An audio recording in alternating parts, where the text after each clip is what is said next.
Buon pomeriggio e ben trovati a questo evento sui vaccini e su come la scienza spiega le motivazioni per cui uno debba vaccinarsi. Ma prima di iniziare ad illustrare lo scopo di questo incontro vorrei ringraziare sicuramente il magnifico Rettore che ha sostenuto dall'inizio questo evento in maniera molto entusiasta, e soprattutto vorrei ringraziare il Rettore perché l'università è anche quel luogo nel quale si crea la conoscenza, si crea la scienza ed essa viene diffusa, e questo è fondamentale perché possa essere capito perché noi dobbiamo vaccinarci.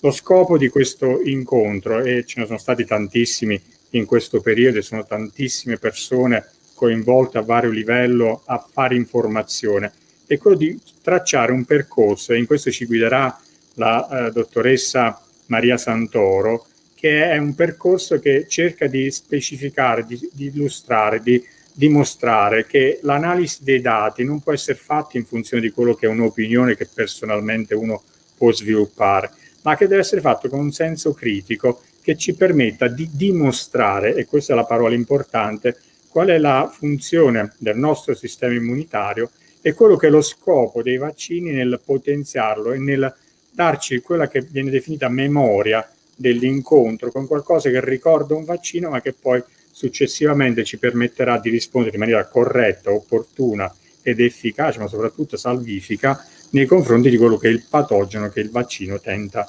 di rappresentare o di imitare. In questo incontro è strutturato attraverso quello che è un passaggio tra quello che è il funzionamento del sistema immunitario e quello che il vaccino tenta di stimolare, e successivamente come i vaccini sono costruiti, qual è la piattaforma, e oggi è un termine che spesso viene utilizzato, la piattaforma di costruzione dei vaccini. Erroneamente vengono definiti sieri, ma non ha nulla a che vedere con un siero. Il siero è una parte costituente di quello che sono il fluido del sangue, ma sicuramente la piattaforma vaccinale ce ne sono di vari tipi e verranno anch'esse illustrate. Successivamente ci sarà una dimostrazione di quello che i vaccini hanno fatto nella storia, e la illustrazione verrà fatta da un famoso pediatra che è stato anche docente della nostra università, che ripercorrerà negli ultimi 100 anni quello che i vaccini hanno contribuito a quella che è la nostra salute. Noi siamo vivi spesso perché i vaccini hanno permesso di passare quella fase pericolosa della nostra vita che è il primo contatto con i patogeni, la nostra infanzia. E concluderà gli interventi il professor Cossarizza, che parlerà di quello che sono le future sfide, perché i vaccini sì, oggi li utilizziamo per combattere ciò che vediamo, ma sicuramente dobbiamo anche prepararci con vaccini di terza generazione ad affrontare quelle che saranno le future sfide che il sistema immune dovrà affrontare nei confronti di patogeni che compariranno, perché noi come specie umane invadiamo anche altri ecosistemi, zone del nostro pianeta che non sono ancora colonizzate completamente e che sono alveo di forme di vita, virus, batteri che possono causare patologia in noi. Detto questo, io lascio la parola ai saluti del nostro magnifico Rettore, che ringrazio sia per essere presente sia per aver sponsorizzato e stimolato questo evento. Grazie Carlo Cuccillo, tocca a me invece ringraziarti per essere sempre anima propulsiva di questo evento, così come di altri che facciamo con una regolarità direi importante, che per esempio sono gli Univax Day, a cui la nostra università ha sempre aderito e ha dato dei contributi molto importanti. Come dicevi giustamente, ricordavi, l'università è il luogo dove si genera la conoscenza, però insomma non è che poi si genera solo per mantenerla nel caveau, ma in realtà per diffonderla, trasmetterla, non solo agli studenti naturalmente, ma a tutti coloro che ne hanno voglia, desiderio, e soprattutto di trasmetterla alla società perché possa trarne i frutti e i vantaggi.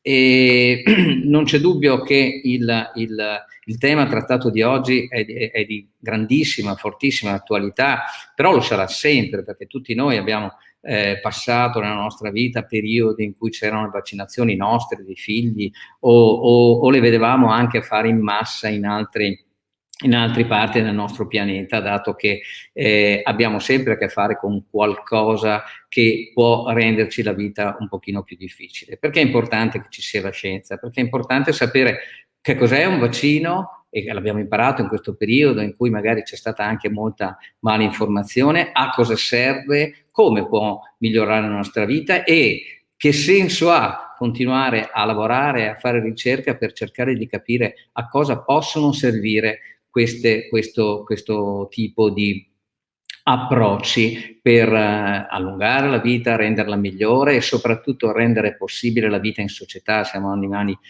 come dire, che viviamo in comunità e facciamo fatica a rimanere chiusi di fronte al nostro video per un periodo molto lungo. Quindi è chiaro che in questo senso quello che è importante è conoscere e da questo punto di vista è chiaro che bisogna essere anche aperti a conoscere.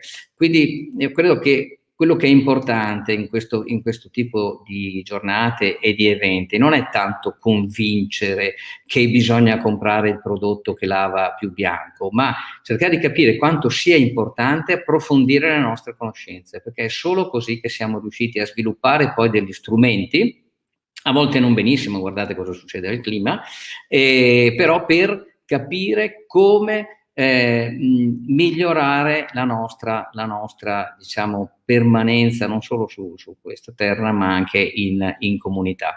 Io devo dire che l'università ha come dire, adottato vari metodi che non sono solo webinar, ma si è dotata anche di una vera e propria enciclopedia che si chiama Memo, dove potrete cliccare e trovare tutte queste voci enciclopediche, comprese quelle di cui si parla oggi, ma la nostra forza è sempre quella di avere la possibilità di far parlare chi la ricerca la fa, che poi è un po' il bello anche quando si studia all'università, no? Si ha a che fare con professori che di fatto svolgono attività di ricerca, quindi con i loro dubbi e le loro certezze le comunicano anche agli studenti. Chi fa la ricerca ovviamente ha l'entusiasmo di farla, perché è un lavoro difficilmente si farebbe se non fosse così, e quando poi non si ha più niente da dire si finisce a fare magari il rettore. E quindi oggi ci affidiamo a degli scienziati che ci raccontano, ci spiegano e ci fanno capire meglio. Io ringrazio moltissimo non solo Carlo Buccillo, ma anche Barbara Frossi, Gaetano Vitale, in particolare Andrea Cossarizza, che viene dall'Università di Modena e Reggio, e un particolarissimo saluto ad Alfred Tenore, che pur collegato a distanza, questa volta il collegamento ci fa un vero e proprio piacere, che ritorna a dare il suo contributo proprio alla divulgazione della conoscenza e della scienza in questo contesto. Io credo che questo sia uno dei tanti che continueremo a fare finché non sarà chiaro, quindi finché la ricerca esiste, di quanto sia fondamentale continuare non solo a approfondire conoscenze, ma a condividerla. Avere una conoscenza e non condividerla non serve assolutamente a niente. Quindi io ringrazio ancora, non posso dare il benvenuto nelle sale come si faceva una volta fino a qualche tempo fa, e ritorneremo a fare entro breve del nostro Ateneo, ma insomma in questa sala virtuale, e quindi un grande saluto da parte dell'Università di Udine a tutti coloro che sono collegati, e un ringraziamento anche naturalmente per coloro che hanno reso tecnicamente anche possibile, si sono spesi per l'organizzazione di questo evento, in particolare la dottoressa Missana. Io vi auguro davvero di uscire da questa giornata, da questo pomeriggio, con una voglia ancora sempre comunque di conoscere e sapere sempre di più, in modo che tutto ciò che poi fate sia mosso da consapevolezza e non solo da sensazioni. Grazie ancora a tutti e buon lavoro e buon ascolto. Grazie, magnifico rettore. Adesso, prima di passare alla dottoressa Santoro e alla continuazione, vorrei anche ringraziare la dottoressa Missana e tutto l'ufficio di divulgazione scientifica che ci ha aiutato nell'organizzazione di questo evento. Vorrei soltanto spendere un'ulteriore parola sul dire che è fondamentale questo evento, perché evita che quello che possa essere la diffusione di una cattiva informazione che non si basa su basi scientifiche possa intasare quello che può essere la comunicazione e possa intasare anche quello che può essere lo sviluppo e la crescita e la diffusione della conoscenza. Detto questo, passo la parola alla Maria Santoro, che ci guiderà in questo percorso, in questo viaggio attraverso la scienza della vaccinologia. Grazie Maria. Grazie al professor Carlo Cuccillo per questa introduzione, grazie anche alla Magnifico Rettore per le sue sagge parole. Io mi ripresento un po' a tutti voi, mi chiamo Maria Santoro, sono una giornalista che si occupa di scienza. Ho scelto con grande entusiasmo di partecipare a questo convegno fortemente voluto dall'Ufficio Divulgazione Scientifica dell'Università degli Studi di Udine, perché ritengo sia davvero essenziale e importante parlare e riparlare di vaccini. Un argomento che mastichiamo quotidianamente attraverso la televisione, attraverso la carta stampata, i media, i social, attraverso il web. E devo dire che appunto questa sovrabbondante comunicazione, a volte imprecisa, assillante, esuberante, sensazionalistica, ha prodotto una frattura tra i cittadini e la scienza, ed è proprio questa frattura, questa lontananza che vogliamo in qualche modo ricompattare attraverso questo evento. Dobbiamo ricostruire il legame tra cittadini e scienza e farlo nel modo più autorevole possibile. Ed ecco perché appunto l'università ha chiamato relatori illustri, insomma di altissimo profilo nazionale e internazionale, per trascorrere alcune ore assieme di questo pomeriggio e parlare appunto di scienza, soltanto di scienza. Ma vediamo un attimino quali sono i dati, quali sono i numeri della nostra regione Friuli Venezia Giulia. Come altre regioni purtroppo la vaccinazione non va propriamente a passo spedito. Diciamo che sono soltanto 180.000 le seconde dosi somministrate su una popolazione di circa 1.200.000 persone.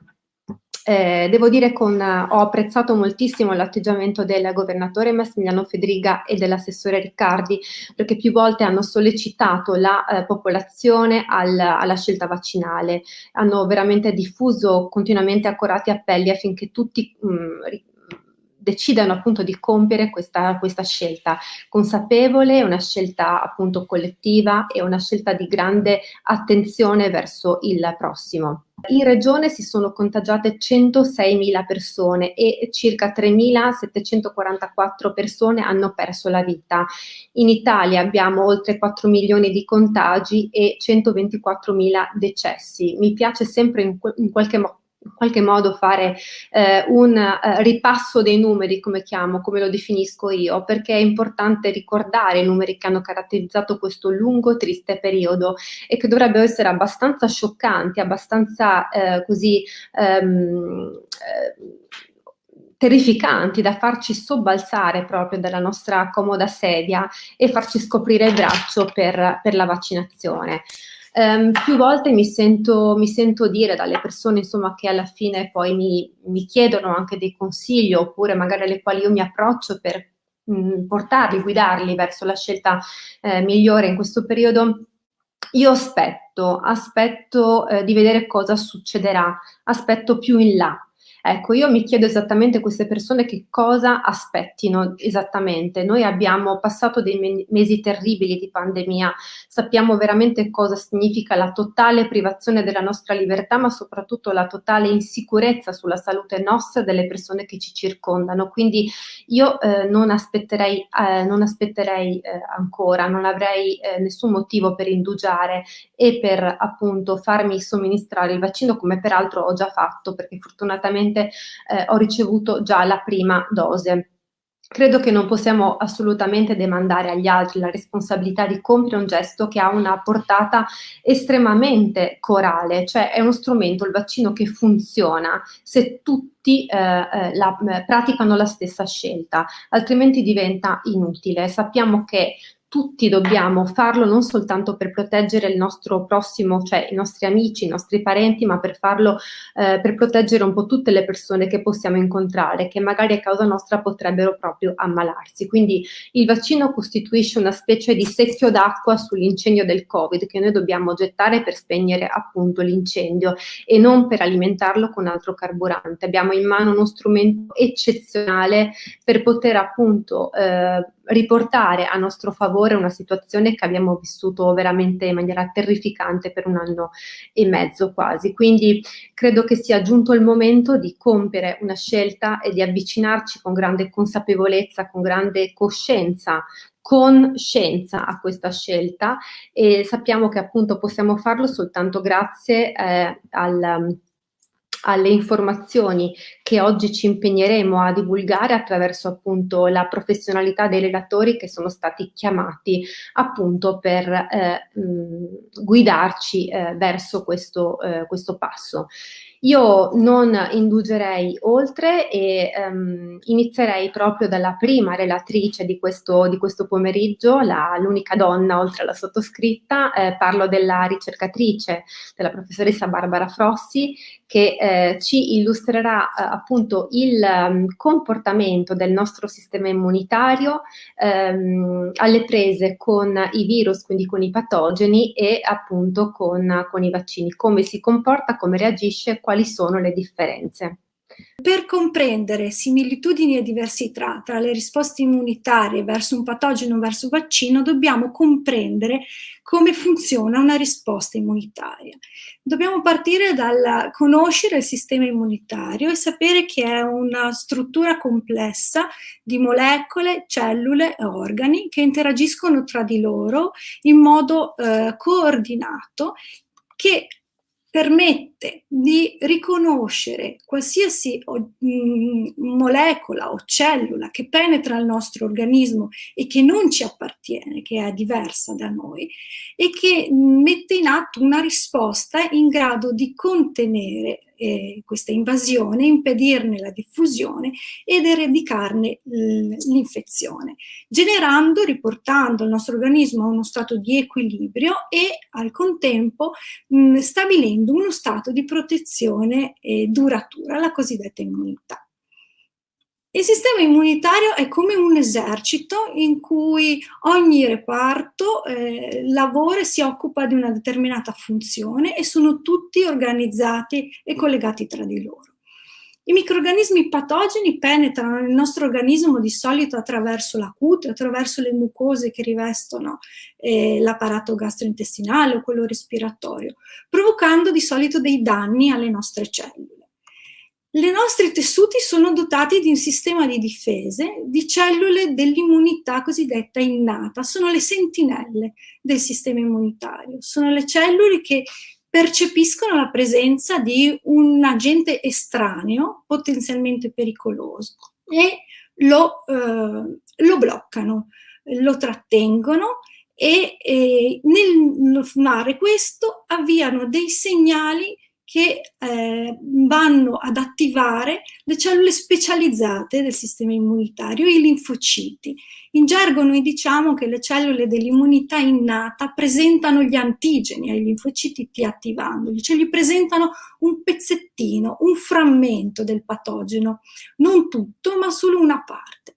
Questo avviene non nelle periferie o nei tessuti, ma avviene di solito negli organi linfatici secondari come i linfonodi, dove ci sono i linfociti, in particolare i linfociti T, che sono un po' come i comandanti di questo esercito di difesa.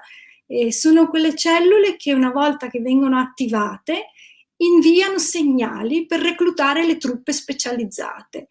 E a seconda del tipo del patogeno che ha attivati, i linfociti T possono generare o attivare cellule specializzate che possono uccidere una cellula bersaglio se è infettata, possono uccidere un microrganismo, oppure cellule che possono rilasciare sostanze con attività antimicrobica, o possono attivare, i linfociti possono attivare anche un altro tipo di linfociti che si chiamano linfociti B, che sono noti e importanti perché sono quelle cellule che producono gli anticorpi. Gli anticorpi sono delle molecole che vengono rilasciate dai linfociti B e si distribuiscono attraverso la circolazione sistemica in tutto l'organismo e sono un po' come le frecce lanciate da un arciere che vanno a colpire in maniera precisa e puntuale il patogeno, neutralizzandolo, bloccandone la funzione pericolo-tossica per le nostre cellule e consentendo la sua eliminazione. Ecco, la risposta del sistema immunitario avviene attraverso tutte queste fasi. Coinvolge le cellule sentinella, coinvolge i linfociti T, coinvolge gli linfociti B e altre cellule ad attività citotossica e nell'insieme tutte queste cellule operano per contenere l'ingresso del patogeno e proteggerci. Anni di ricerca scientifica ha permesso di capire che il nostro sistema immunitario è estremamente specifico, che ha la possibilità e la capacità di riconoscere un numero apparentemente illimitato di antigeni, cioè di molecole che non ci appartengono, che sono diverse e nei confronti dei quali è in grado di mettere in atto le risposte immunitarie che al contempo sono estremamente diversificate, che coinvolgono la produzione di molecole, di cellule diverse. Per cui ognuno di noi ha un suo sistema immunitario, efficace allo stesso modo, ma lo fa in maniera diversa. Per cui c'è qualcuno che produce più anticorpi, qualcuno che attiva più risposte cellulari. Ma in comune il nostro sistema immunitario ha la capacità di sviluppare una memoria immunologica. Cioè, durante la risposta primaria, cioè durante il primo incontro con un patogeno, le cellule B, linfociti B e linfociti T, generano delle cellule di memoria che non partecipano direttamente nella prima fase della risposta immunitaria, ma sopravvivono e conservano il ricordo di quel primo incontro con l'antigene e servono a successivi incontri con quello stesso patogeno per mettere in atto una risposta immunitaria secondaria che rispetto alla prima è più efficace, è più veloce e permette di eliminare il microrganismo patogeno senza avere la comparsa di sintomi, senza che esso possa indurre malattia. Ed è proprio questa memoria immunologica caratterizzata da diversi tipi di cellule, da diversi anticorpi ad essere prodotti, quella che ci rende realmente immuni, quella che ci permette di, una volta essere guariti, aver avuto una prima infezione, di non ammalarci più. Abbiamo imparato altre cose sul sistema immunitario, abbiamo imparato che noi possiamo indurre deliberatamente una risposta immunitaria protettiva nei confronti di patogeni attraverso quella che si chiama la vaccinazione. Il vaccino è una preparazione in cui viene utilizzato un agente patogeno reso non più virulento, incapace di danneggiare le nostre cellule, incapace di sviluppare una malattia, ma che conserva delle caratteristiche tali da essere ancora riconosciuto dal sistema immunitario. Quindi è in grado di attivare il sistema immunitario allo stesso modo del patogeno originale.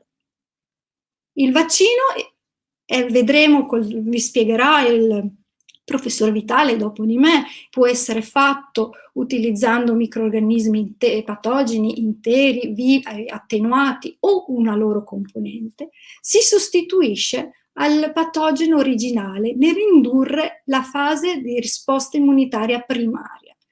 Viene inoculato senza danneggiare le cellule dell'ospite, viene riconosciuto dalle cellule sentinella del sistema immunitario e mette in atto tutte le stesse risposte molecolari e cellulari che farebbe un patogeno durante l'infezione naturale. Ma oltre a indurre una risposta immunitaria primaria, il vaccino è anche in grado di indurre la memoria immunologica. Il vaccino si sostituisce al patogeno anche nell'indurre quelle cellule B e T di memoria che garantiscono a eventuali incontri con il patogeno naturale di sviluppare una risposta immunitaria efficace e veloce che prevenga la formazione dell'induzione della malattia. Un vaccino, oltre al patogeno inattivato, attenuato a una sua componente, può contenere delle molecole note come adiuvanti che servono ad aumentare l'efficacia della risposta immunitaria, in modo tale che essa consti di tutte le sue componenti, sia delle cellule della risposta anticorpale che quella cellulo-mediata. Un vaccino può contenere degli eccipienti che servono a migliorarne la stabilità o la biodisponibilità. Un vaccino alle volte può contenere dei conservanti che servono a mantenere un profilo di sicurezza, a garantire profilo di sicurezza in tutte le fasi, dalla produzione allo stoccaggio alla distribuzione. Vaccini possono avere dei minimi effetti collaterali molto comuni, come dolore nel sito di iniezione, e sono i segni che il nostro sistema immunitario sta reagendo al vaccino. Sono molto comuni, sono tollerabili e non devono destare preoccupazioni.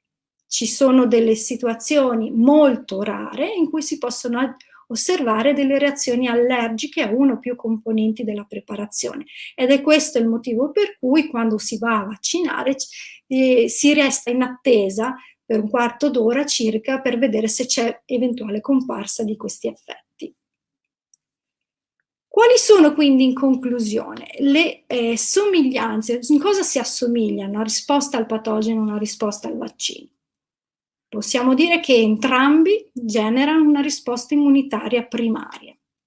Entrambi inducono lo sviluppo di cellule di memoria specifiche per quel determinato patogeno. Entrambi consentono lo sviluppo di una risposta immunitaria secondaria protettiva, che ci protegge ad eventuali incontri con lo stesso antigene in modo da non sviluppare la malattia e essere protetti nei suoi confronti. I vaccini vengono studiati e progettati in modo tale da essere capaci di indurre un'immunità permanente. Qualora questo non sia possibile con una sola somministrazione, vengono previsti dei richiami per consentire di protrarre per più tempo possibile lo stato di protezione e di immunità. I vaccini vengono anche progettati in modo tale da generare sia risposte anticorpali che risposte cellulomediate, perché entrambe servono a neutralizzare un patogeno e a consentire anche la sua completa eliminazione. Quali sono infine le differenze in una risposta al patogeno e una risposta al vaccino? Il vaccino non induce la malattia.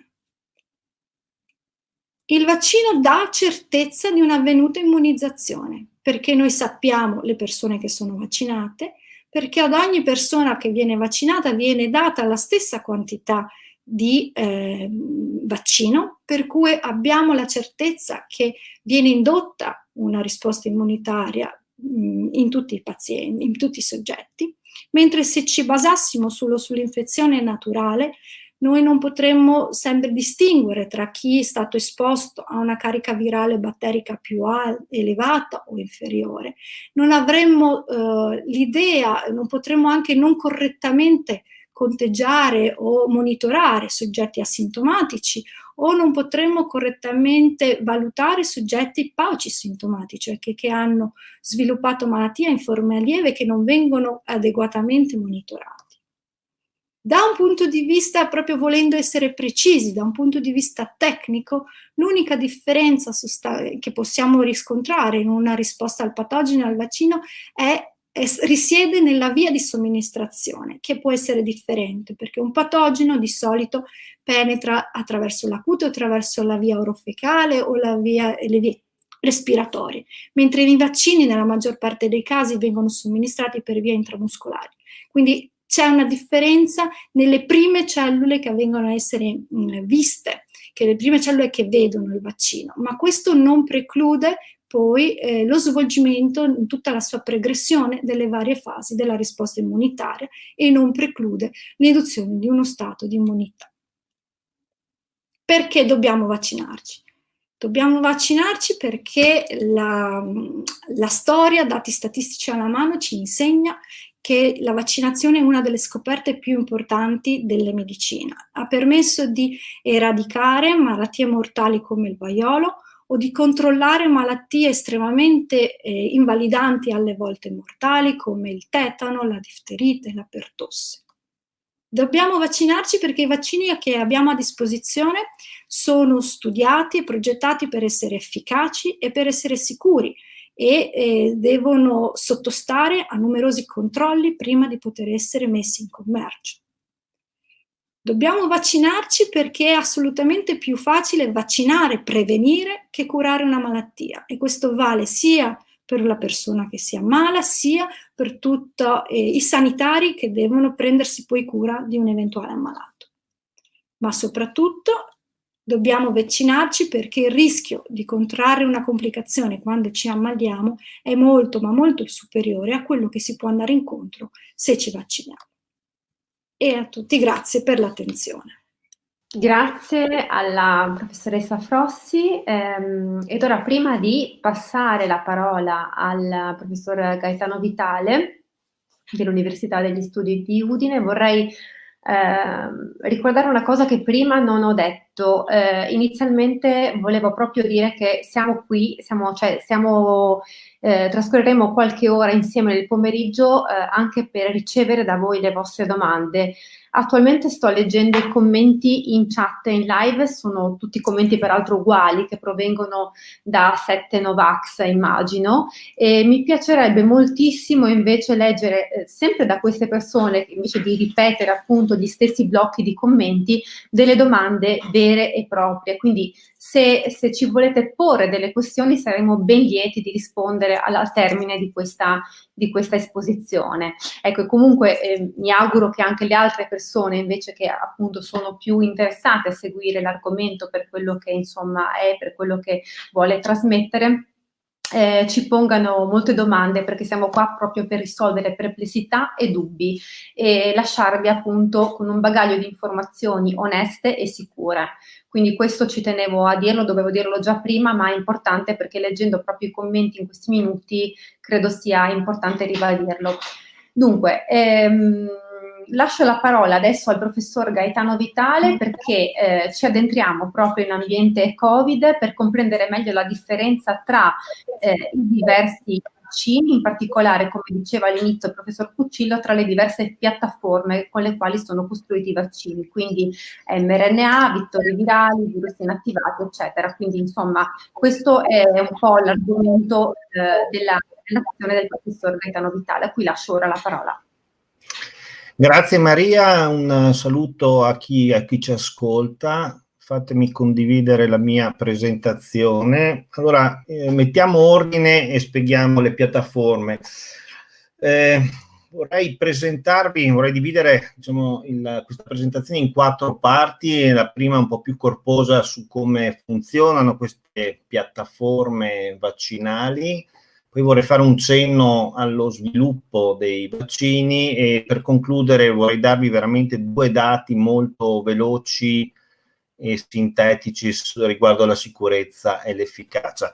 Ora, prima di entrare nel vivo della spiegazione di cosa sono le piattaforme, permettetemi un attimo di illustrare in maniera molto superficiale, schematica, come è fatto il virus verso il quale stiamo sviluppando dei vaccini. Ora, il virus, il SARS-CoV-2, il coronavirus, che qua è rappresentato come in modo così, modo pittorico, l'avete sicuramente già visto in questa illustrazione del Center for Disease Control degli Stati Uniti. Vedete questa caratteristica struttura in cui all'esterno sono presenti queste spicole, vengono chiamate, che conferiscono un aspetto, una sorta di corona esterna.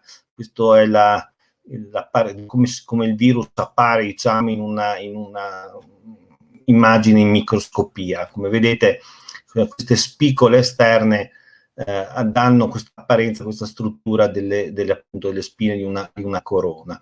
Ora, queste spicole sono molto importanti sia per il meccanismo che il virus utilizza, sono, diciamo, il sistema con cui il virus si attacca alle cellule, e essendo esposte, diciamo, alla superficie esterna, sono anche molto facilmente visibili alle difese del sistema immunitario.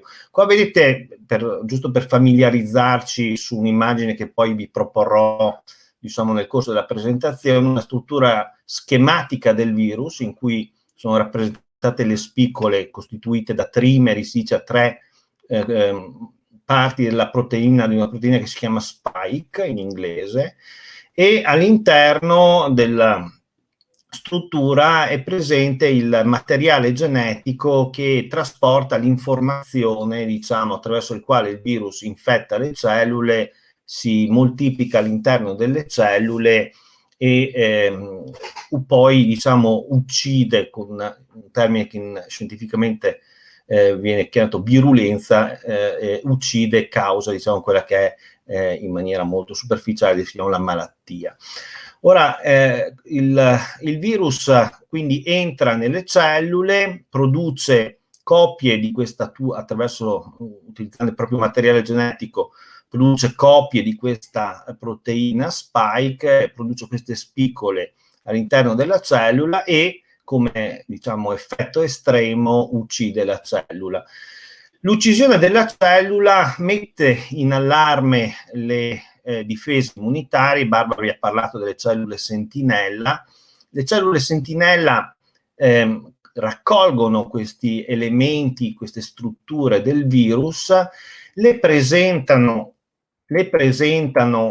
alle altre cellule del sistema immunitario e attivano una risposta che qua avete visto, che è stata descritta nella, diciamo, nella parte precedente da Barbara Frossi, da professoressa Frossi, attiva le cellule del sistema immunitario a produrre anticorpi e cellule, diciamo, queste sono gli linfociti T che fanno risposte cellulomediate sempre protettici. Molto importanti per la risposta immunitaria sono questi anticorpi che vengono prodotti dalle cellule B, perché questi anticorpi si legano alle spicole del virus e sostanzialmente ne impediscono, lo neutralizzano, si dice tecnicamente, quindi ne impediscono la penetrazione nelle cellule, proteggendo quindi le cellule dall'infezione. Ora, vediamo quali sono, quindi, in base a queste, diciamo, brevi schematiche informazioni, quali sono e come funzionano le piattaforme. Partiamo da 2 piattaforme cosiddette tradizionali. La prima, le piattaforme tradizionali in generale, diciamo, sfruttano il virus nella sua interezza e lo uccidono sostanzialmente. Il virus viene coltivato nel laboratorio in sistemi estremamente controllati, viene ucciso con delle sostanze che sono state testate e certificate da tutti gli enti, diciamo, di controllo.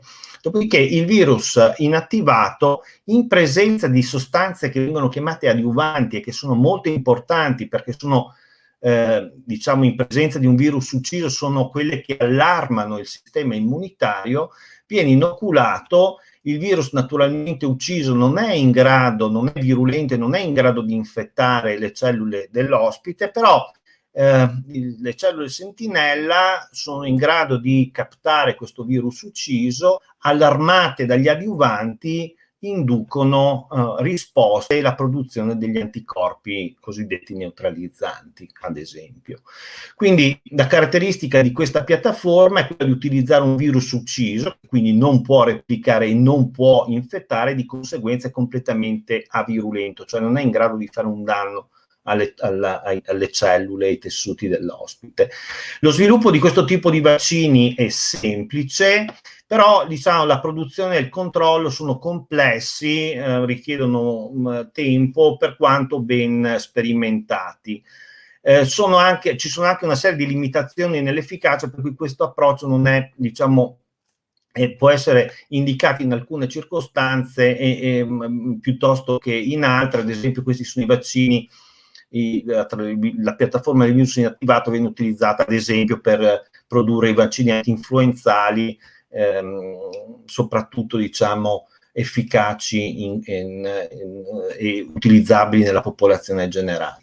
Un altro approccio, diciamo, tradizionale i vaccini sono stati sviluppati utilizzando questo approccio, è produrre dei virus diciamo così attenuati.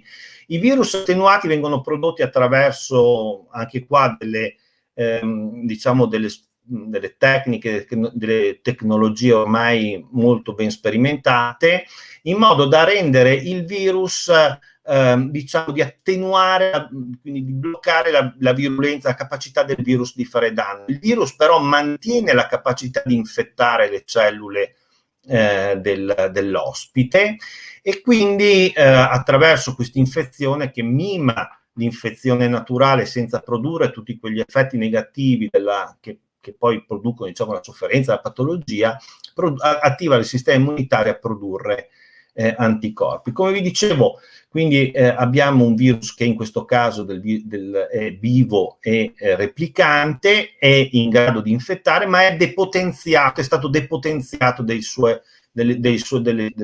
strumenti di virulenza.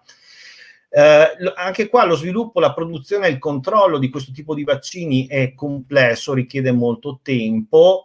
I vaccini, in base proprio alla capacità di infettare e di riprodursi, sono molto efficaci, ma ci sono una serie di limitazioni nell'utilizzo. Per esempio, questi vaccini non sono indicati in pazienti anziani, in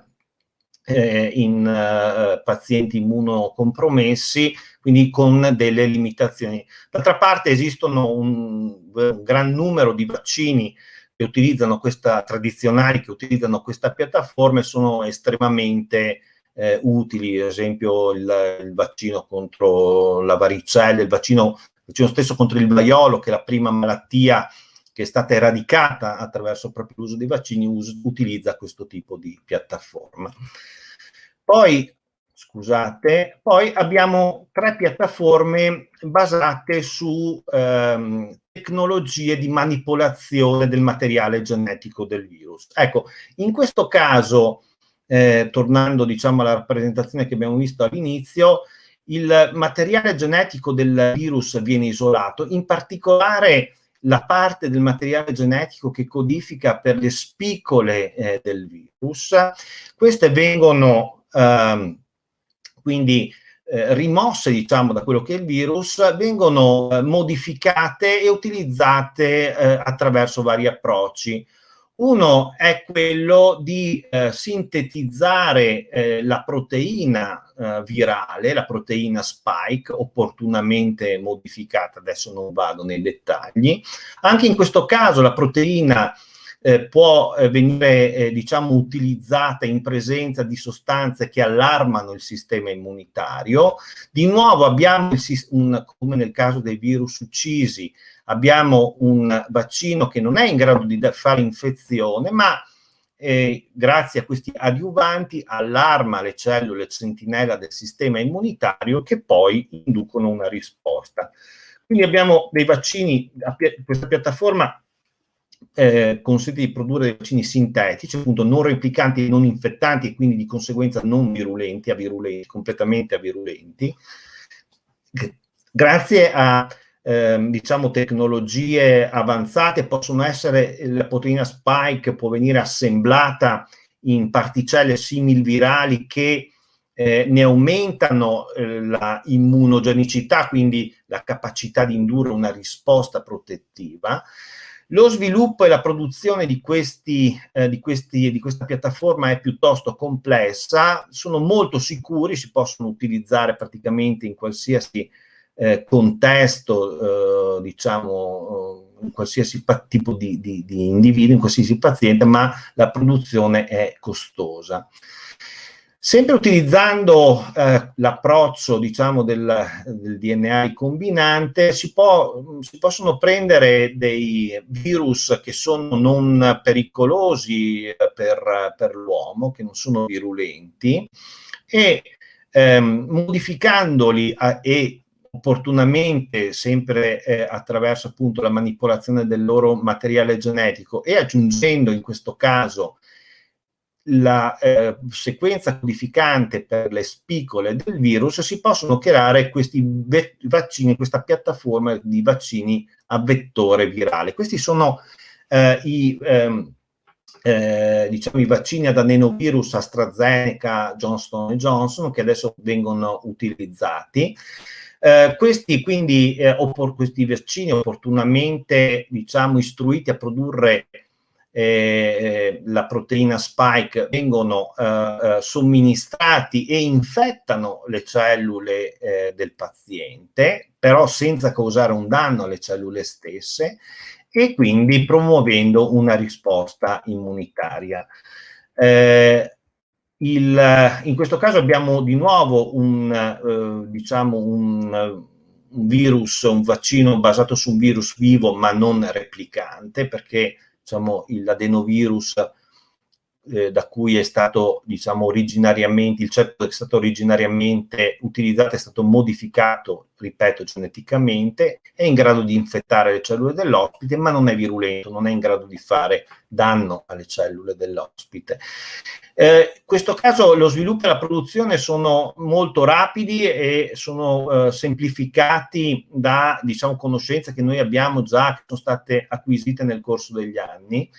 L'efficacia però può essere limitata, siccome si basa sull'utilizzo di virus, diciamo,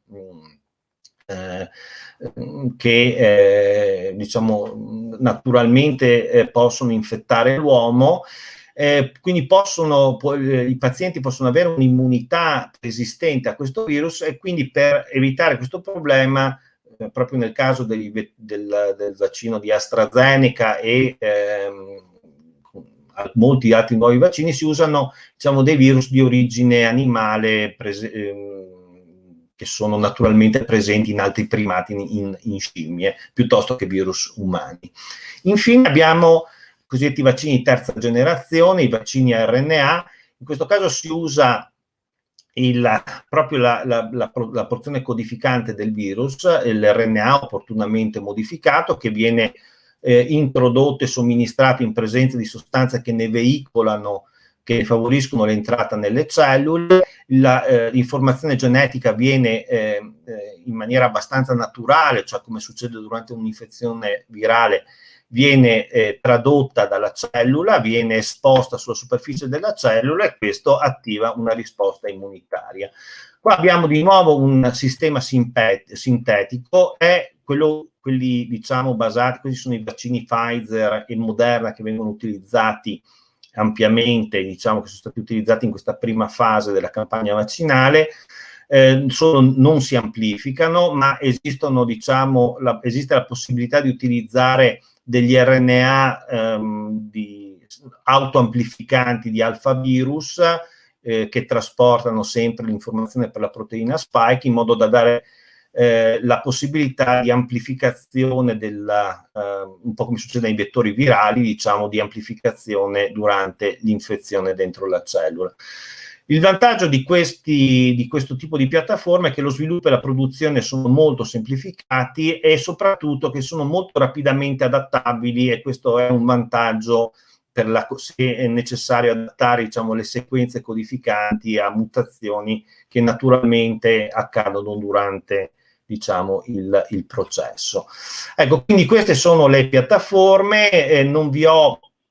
Non ho avuto modo, anche perché al momento, diciamo, non c'è nulla, diciamo, non c'è nulla di utilizzato basato sulle cosiddette piattaforma DNA di terza generazione, anche se alcuni, insomma, la strategia è molto simile a quella l'ultima che vi ho illustrato per l'RNA. Si può utilizzare al posto dell'RNA il DNA, che ha il vantaggio di replicare nel nucleo della cellula, e quindi di produrre, diciamo, una produzione molto robusta e una risposta molto robusta. Ma ripeto, al momento non ci sono addirittura d'arrivo vaccini basati su questa tecnologia. Ora, molto rapidamente, le fasi di sviluppo di questo tipo di vaccini prevedono io non ne ho parlato, ma la proteina spike può essere opportunamente modificata, e lo sarà se dovremo produrre vaccini basati su varianti del virus. si può scegliere la piattaforma.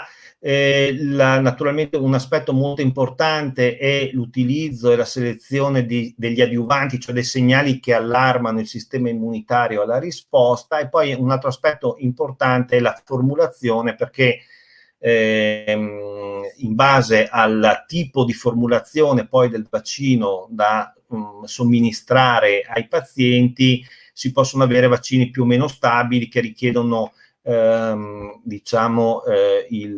conservazione a temperature estreme o a temperatura ambiente. Adesso leggevo ieri che uno dei problemi che c'è stato con i vaccini ad RNA era che appunto richiedevano la conservazione a temperature molto basse. Adesso modificando la formulazione del vaccino, Pfizer è riuscito a ottenere, diciamo, un vaccino stabile a temperature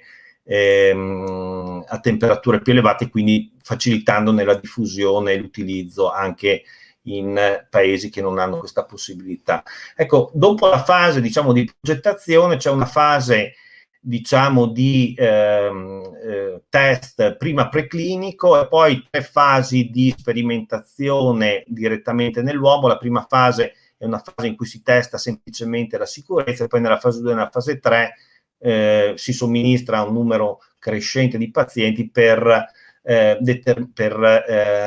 assaggiare, diciamo, per testare l'efficacia dei vaccini.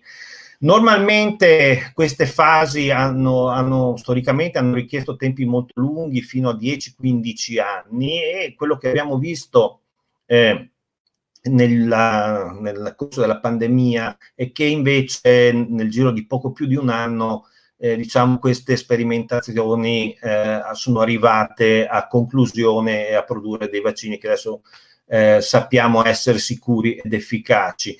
Questo chiaramente ha destato qualche preoccupazione, ma la verità è che sono state adottate per, diciamo, lo sviluppo e la sperimentazione di questi vaccini tutta una serie di adattamenti, diciamo, alla strategia tradizionale, per esempio sovrapponendo alcune fasi, ma non nello sviluppo dei vaccini attualmente in uso. Nessuna delle fasi importanti di sperimentazione per la sicurezza e l'efficacia sono state saltate, sono state tutte fatte, sono state tutte controllate in maniera rigorosissima. Semplicemente si è partiti, diciamo, da conoscenze che hanno accorciato la primissima fase di tipo preclinico, dopodiché si sono adottate tutta una serie di strategie che, sovrapponendo e anticipando i passaggi, hanno consentito di sviluppare molto rapidamente questi vaccini.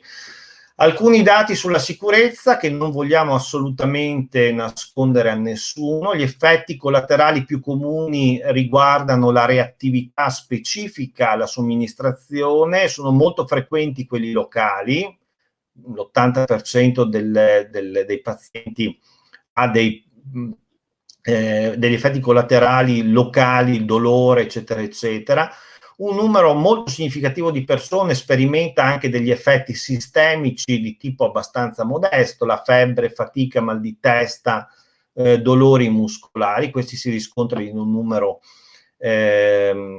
diciamo relativamente significativo di pazienti, però sono tutti effetti, diciamo, vengono definiti reattogenici, sono aspetti, diciamo, di reattività specifica alla somministrazione di qualsiasi vaccino. Ci sono degli effetti collaterali rari come reazioni anafilattiche. Questo è il motivo per cui quando andiamo a fare il vaccino ci viene richiesto di stare, sono effetti reazioni rare, ma molto che diciamo si verificano molto rapidamente dopo la somministrazione del vaccino. Questo è il motivo per cui ci viene richiesto di stare qualche minuto, diciamo, in ospedale o dove ci viene somministrato il vaccino. E noi sappiamo da dati, diciamo, che per quello che riguarda cumulativamente un po' tutti i vaccini che sono stati utilizzati fino adesso, da una somministrazione su 100 fino a 400.000 somministrazioni presenta questo tipo di rischio. Questo però è un rischio che può essere diciamo, controllato, ripeto, al sito della somministrazione, ma soprattutto è molto meno frequente di quello che si riscontra, per esempio, somministrando antibiotici della famiglia delle penicilline. E poi abbiamo effetti sporadici. Durante la sperimentazione dei vaccini ad RNA ci sono stati casi della cosiddetta paralisi di Bell, anche questa è una manifestazione transitoria.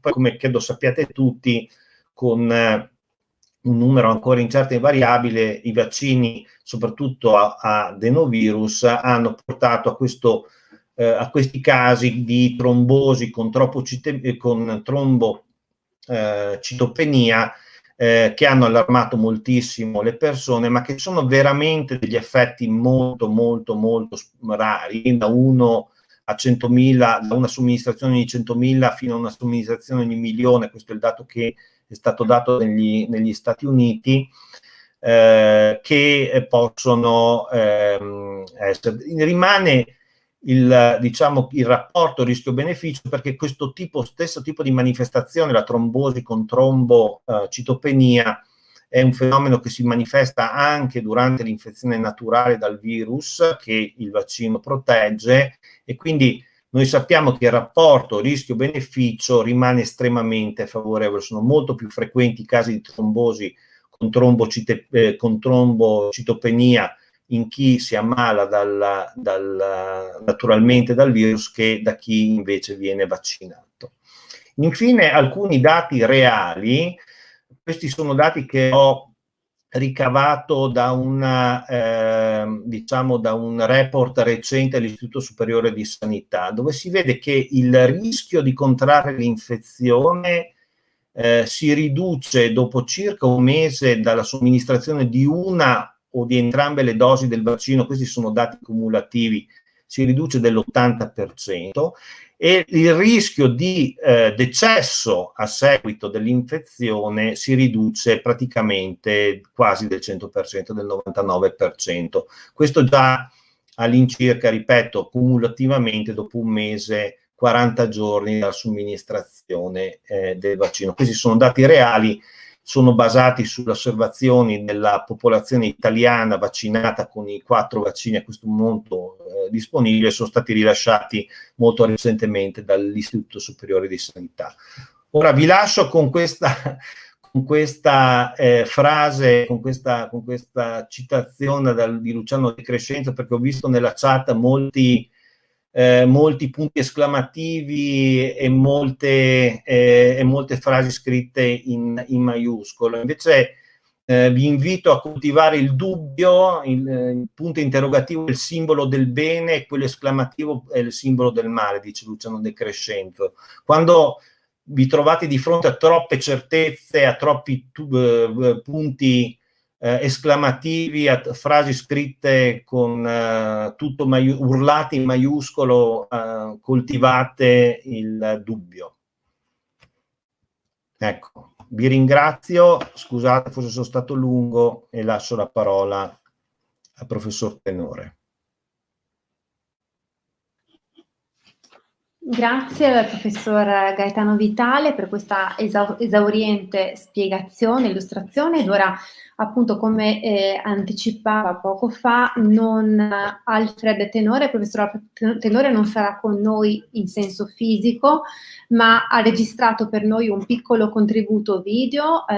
Lo presento intanto, è un professore emerito dell'Università della California e ci racconterà qualcosa in merito alle vaccinazioni pediatriche, che sono da tanto tempo oggetto di contestazioni delle frange più violente dei Novax, ma sono veramente uno strumento preziosissimo per il mantenimento della salute non solo dei bambini, ma anche appunto di bambini che diventeranno adulti. Il professor Tenore illustra appunto la bontà delle vaccinazioni pediatriche attraverso dei numeri, quindi delle certezze, dei dati misurabili, ovvero delle vite salvate appunto dai vaccini in età pediatrica, e vi assicuro che sono milioni e milioni.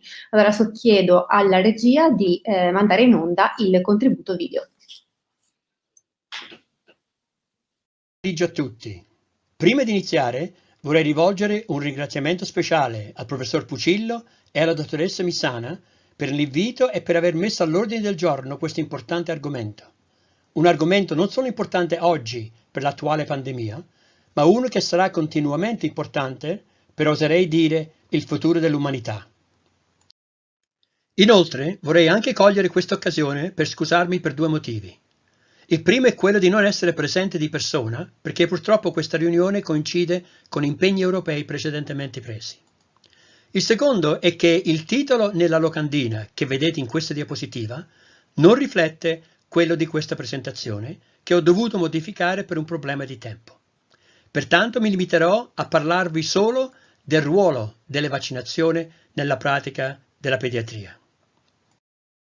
Nel parlare su come le vaccinazioni hanno influenzato la pratica della pediatria, inizierò a spiegare qual è il vero scopo delle vaccinazioni. Da lì faremo un viaggio nella memoria del passato, di cui voi non ne avete per la vostra giovane età, e termineremo esaminando quali sono stati alcuni dei risultati delle vaccinazioni, per chiarire se le vaccinazioni sono o non sono state efficaci in pediatria ed oltre. E finiremo con alcune importanti considerazioni. A questo punto credo sia doveroso rassicurare tutti che qualunque dato informativo presenterò non sarà una mia opinione personale, ma il riflesso di quello che viene definito medicina basata sull'evidenza, cioè decisioni ed azioni prese che risultano dall'integrazione delle esperienze cliniche e dei valori dei pazienti con le migliori informazioni scientifiche disponibili. In altre parole, quello che sentirete da me si baseranno su fatti e non opinioni, leggende metropolitane o notizie false, un termine reso popolare negli ultimi 5 anni. Prima di iniziare a discutere ciascuno di questi argomenti, ci sono alcune sfumature che dovrebbero essere chiarite. Una in particolare è la differenza tra vaccinazioni ed immunizzazioni, termini che spesso vengono usati in modo intercambiabile. La vaccinazione è l'atto di introdurre una sostanza nel corpo di un soggetto allo scopo di stimolare il sistema immunitario a produrre anticorpi contro la malattia specifica per la quale il vaccino è stato destinato. Invece l'immunizzazione è il processo mediante il quale un soggetto, attraverso la produzione di anticorpi, viene effettivamente protetto contro la malattia. Pertanto l'immunizzazione, che avviene attraverso la vaccinizzazione, protegge un soggetto dall'ammalarsi se dovesse entrare in contatto con persone che hanno la malattia. Parlando del ruolo delle vaccinazioni, farò alcune dichiarazioni che saranno prontamente accettate dalla stragrande maggioranza del pubblico, cose che posso dire con sicurezza perché si basano su dati statistici, ma purtroppo non saranno accettati da tutti perché ci sono sempre degli scettici.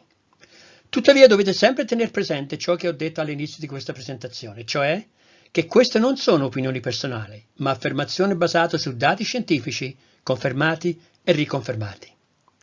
Negli ultimi 100 anni la medicina ha visto enormi progressi con la scoperta e l'invenzione di molti medicinali per combattere malattie. I medicinali possono essere grossolanamente classificati in agenti chimici, comunemente indicati come farmaci, e agenti biologici, di cui i vaccini sono il prototipo. A differenza della maggior parte dei farmaci, il cui beneficio è limitato all'individuo che lo assume, i benefici dei vaccini sono molto più estesi perché l'impatto dell'immunizzazione viene misurato valutando gli effetti diretti sull'individuo vaccinato ed indiretti sulla comunità non vaccinata per il fenomeno dell'immunità di gregge, sui cambiamenti epidemiologici del patogeno e sui benefici aggiuntivi derivanti dal miglioramento della salute di tutti.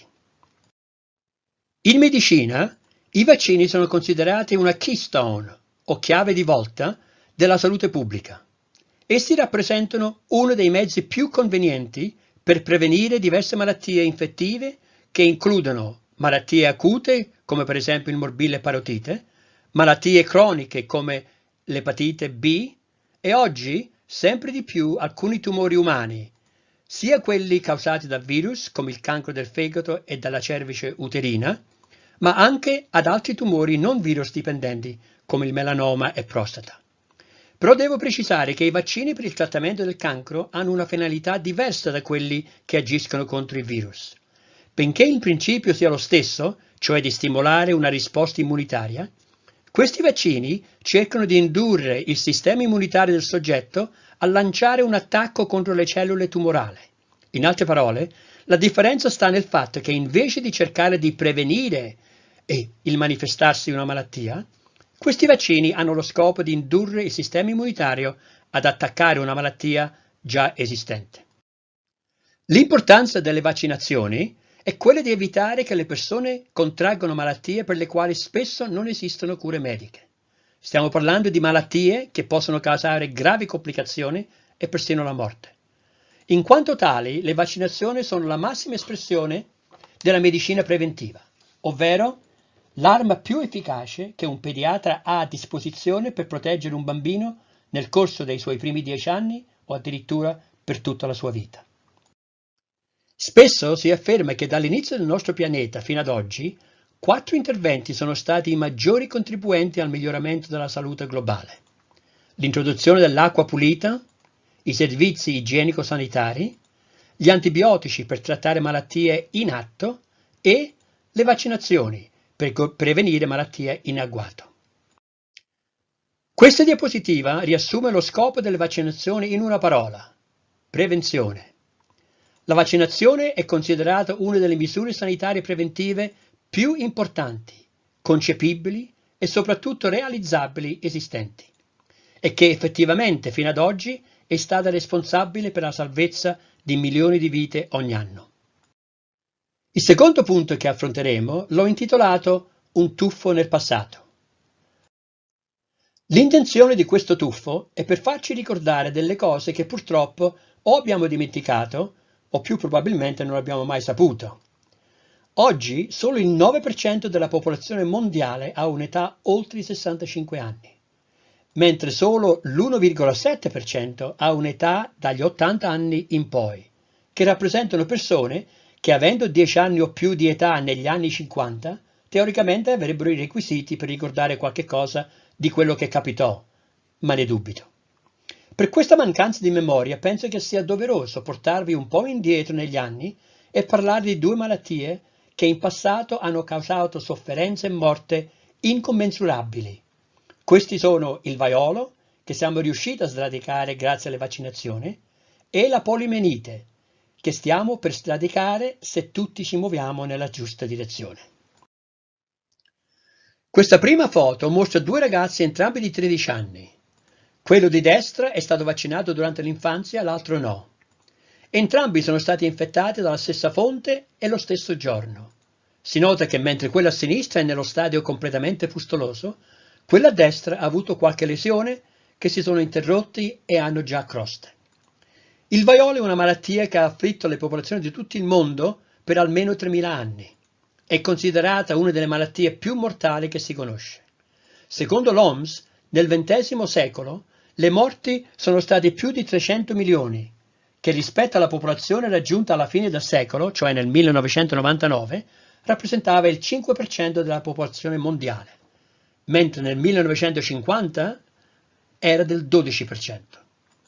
L'ultimo caso noto si verificò in Somalia nel 1977 e 3 anni dopo, l'8 maggio 1980, 41 anni fa, l'OMS dichiarò il mondo libero del vaiolo. Purtroppo fino ad ora il vaiolo è l'unica malattia ad essere stata eliminata grazie alla vaccinazione. Questa fotografia, scattata nell'aprile del 1947, mostra ragazzi di una scuola a New York in fila per ricevere il vaccino contro il vaiolo. Questo dopo che la malattia aveva causato delle vittime che hanno spinto i funzionari sanitari a lanciare un programma di vaccinazione di massa. Questo perché i problemi del vaiolo erano attuali e reali e si credeva nell'efficacia delle vaccinazioni. Per quanto riguarda l'altro esempio che vorrei utilizzare, cioè la poliomielite, si tratta di una malattia che, sebbene abbia le radici nella preistoria, le principali epidemie sono comparse solo dall'inizio del XX secolo. Negli anni 50 la malattia terrorizzava famiglie di tutto il mondo. I titoli e le immagini delle vittime erano caratteristiche familiari sulle prime pagine dei giornali. Inoltre, il modo casuale con cui la malattia colpiva terrorizzava i genitori e li faceva sentire impotenti, anche perché non c'era alcuna cura. Addirittura negli USA, un sondaggio del 1952 rilevò che la gente temeva solo l'annientamento nucleare più della poliomielite. Nei 2 decenni del suo apice, durante gli anni 40 e 50, la poliomielite paralizzò e uccise oltre 500.000 di persone in tutto il mondo ogni anno. Le conseguenze della malattia non solo hanno cambiato la vita di coloro che sono sopravvissuti, ma ha anche influenzato profondi cambiamenti culturali. La malattia ha lasciato le vittime della poliomielite segnate per tutta la vita, lasciando immagini vivide di bambini con sedie a rotelle, bambini con stampelle e tutori per le gambe, e ancora peggio, bambini attaccati a dispositivi di respirazione e altri con arti deformati. Oggi i sopravvissuti alla poliomielite sono uno dei più grandi gruppi di disabili al mondo. Invece i cambiamenti culturali hanno comportato l'emergere di campagne di raccolta fondi che avrebbero rivoluzionato la filantropia medica. Hanno dato origine alla nascita della terapia riabilitativa e, attraverso campagne per i diritti sociali e civili dei disabili, i sopravvissuti alla poliomielite hanno contribuito alla nascita del movimento per i diritti dei disabili. Quelle che seguono sono fotografie che sono sicuro non significheranno molto per la maggior parte di voi, data la vostra giovane età, ma che vale la pena mostrare. La prima, scattata nel 1941, è del presidente Franklin D. Roosevelt, che ha contratto la poliomielite nel 1921, fotografata insieme alla figlia del suo giardiniere, anche lei con la poliomielite. La seconda è una foto del 1955 in cui l'infermiera mostra il titolo di giornale sul vaccino antipolio ad un uomo con il respiratore toracico a causa della poliomielite. E la terza è una foto del 21enne Elvis Presley scattata nell'ottobre del 1956, nella sua campagna per stimolare l'adesione alla vaccinazione antipolio, dopo uno sfortunato evento, il cosiddetto incidente Cutler, avvenuto con una delle 5 aziende farmaceutiche che stava cercando di replicare il vaccino Salk e dal quale ebbero inizio movimenti contro le vaccinazioni. E questa ultima foto è quella di un reparto ospedaliero pieno di pazienti affetti da poliomielite, dove i tipici lettini sono stati sostituiti da polmoni di ferro per aiutarli a respirare e dargli una possibilità di continuare a vivere. Questa foto dovrebbe lasciarci con un avvertimento sottile ma importante, cioè che il mondo prima dei vaccini è un mondo che non ci si può permettere di dimenticare. Per finire questa sezione, guardiamo ad alcuni dei risultati che i vaccini hanno fornito e capire l'impatto che essi hanno avuto nel miglioramento della salute in tutto il mondo. Tuttavia, visto il tempo a disposizione e la quantità di dati in letteratura, mi soffermerò principalmente sui dati che provengono dall'Italia, esaminando i risultati che tali programmi hanno avuto nel considerare 10 malattie prevenibili con il vaccino. Questa diapositiva mostrerà i tassi di morbidità nei periodi pre- e post-vaccinazione tra il 1900 e il 2015 in relazione ai programmi vaccinali in Italia sulle 10 malattie infettive qui indicate. Nella colonna all'estrema destra verrà indicata la percentuale di copertura vaccinale in bambini nei primi 2 anni di vita.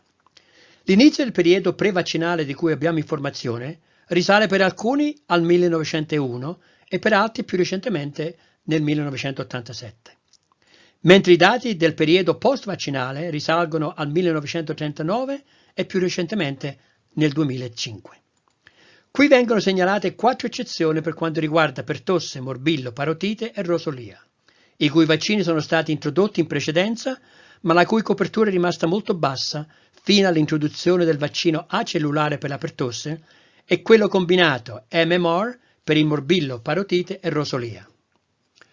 Guardando ai risultati delle prime 5 malattie, che hanno avuto una copertura del 93%, e confrontando la morbidità prima e dopo la vaccinazione, possiamo apprezzare una diminuzione significativa, che è del 54% per l'epatite B e il 99% per la poliomielite. Le modifiche apportate dal vaccino triplo MMR, con una copertura dell'85%, sono dell'ordine dal 78 al 97%. Per la varicella le cose non vanno molto bene, perché qui stiamo assistendo a un peggioramento del 43%, ma come potete vedere la copertura è molto bassa, intorno al 30%. Infine per il meningococco c'è un miglioramento del 68%, ma ancora una volta la copertura vaccinale è ancora lontana dall'essere ottimale. Tuttavia, presi complessivamente, ma escludendo la varicella, abbiamo un miglioramento dell'81% con una copertura dell'88%, che purtroppo non è ideale per raggiungere l'immunità di gregge per molte di queste malattie. Quindi, cosa potrebbero insegnarci questi dati? Penso che si possa tranquillamente dire che gli effetti positivi delle vaccinazioni diventano più forti con l'aumento della copertura vaccinale. Purtroppo, in Italia i tassi di copertura hanno mostrato una tendenza all'aumento fino a circa il 2010 e successivamente una diminuzione. Infatti in Italia, come in altri paesi che hanno un buon programma vaccinale, si può verificare un calo delle coperture vaccinali per vari motivi che non solo comprendono le campagne contro le vaccinazioni. Cerco di spiegare. I programmi di vaccinazione, insieme alle misure igienico-sanitarie, sono considerati i più importanti strumenti di sanità pubblica, avendo un impatto considerevole su morbidità e mortalità a livello globale, contribuendo al successo del programma vaccinale. Tuttavia i vaccini sono spesso vittime del loro stesso successo e la bassa percezione del rischio, dovuta al drastico declino delle malattie prevenibili dai vaccini, nonché la dimenticanza delle tragedie del passato, possono portare all'autocompiacimento, che è una componente importante che nutre l'esitazione o addirittura il rifiuto a vaccinarsi. Di conseguenza si può verificare un calo della copertura vaccinale anche dove è garantito l'accesso a servizi di vaccinazione di alta qualità come in Italia. Per tale motivo è importante far capire che se non viene mantenuto un livello ottimale di copertura vaccinale, malattie che sono state temporaneamente eliminate possono riapparire perché agenti infettivi continuano a circolare in tutto il mondo. Per aumentare la fiducia sugli effetti benefici dei vaccini è importante fornire informazione sull'impatto che i vaccini hanno sulla salute sia degli individui che delle comunità. Fornire informazioni corrette rappresenta l'arma più potente in grado di influenzare il pensiero delle persone intelligenti. Vorrei concludere questa sezione con alcune parole dirette al morbillo, una malattia che rimane ancora oggi una causa importante di morbidità e mortalità a livello globale. Per alcuni il morbillo è una malattia fastidiosa, seccante e sgradevole, ma tutto sommato innocua. Per altri è una malattia seria e potenzialmente fatale. Infatti, prima dell'introduzione del vaccino e della vaccinazione diffusa, importanti epidemie si verificavano circa ogni 2-3 anni e causavano circa 2,5 milioni di morti ogni anno. Secondo l'OMS, durante il periodo 2000-2018, la vaccinazione ha evitato più di 23 milioni di morti. Ed è per questa ragione che la vaccinazione contro il morbillo è considerata uno dei migliori acquisti per la sanità pubblica. Tuttavia il morbillo, una malattia che sembrava andare verso l'eliminazione e l'eradicazione, non ha detto la sua ultima parola.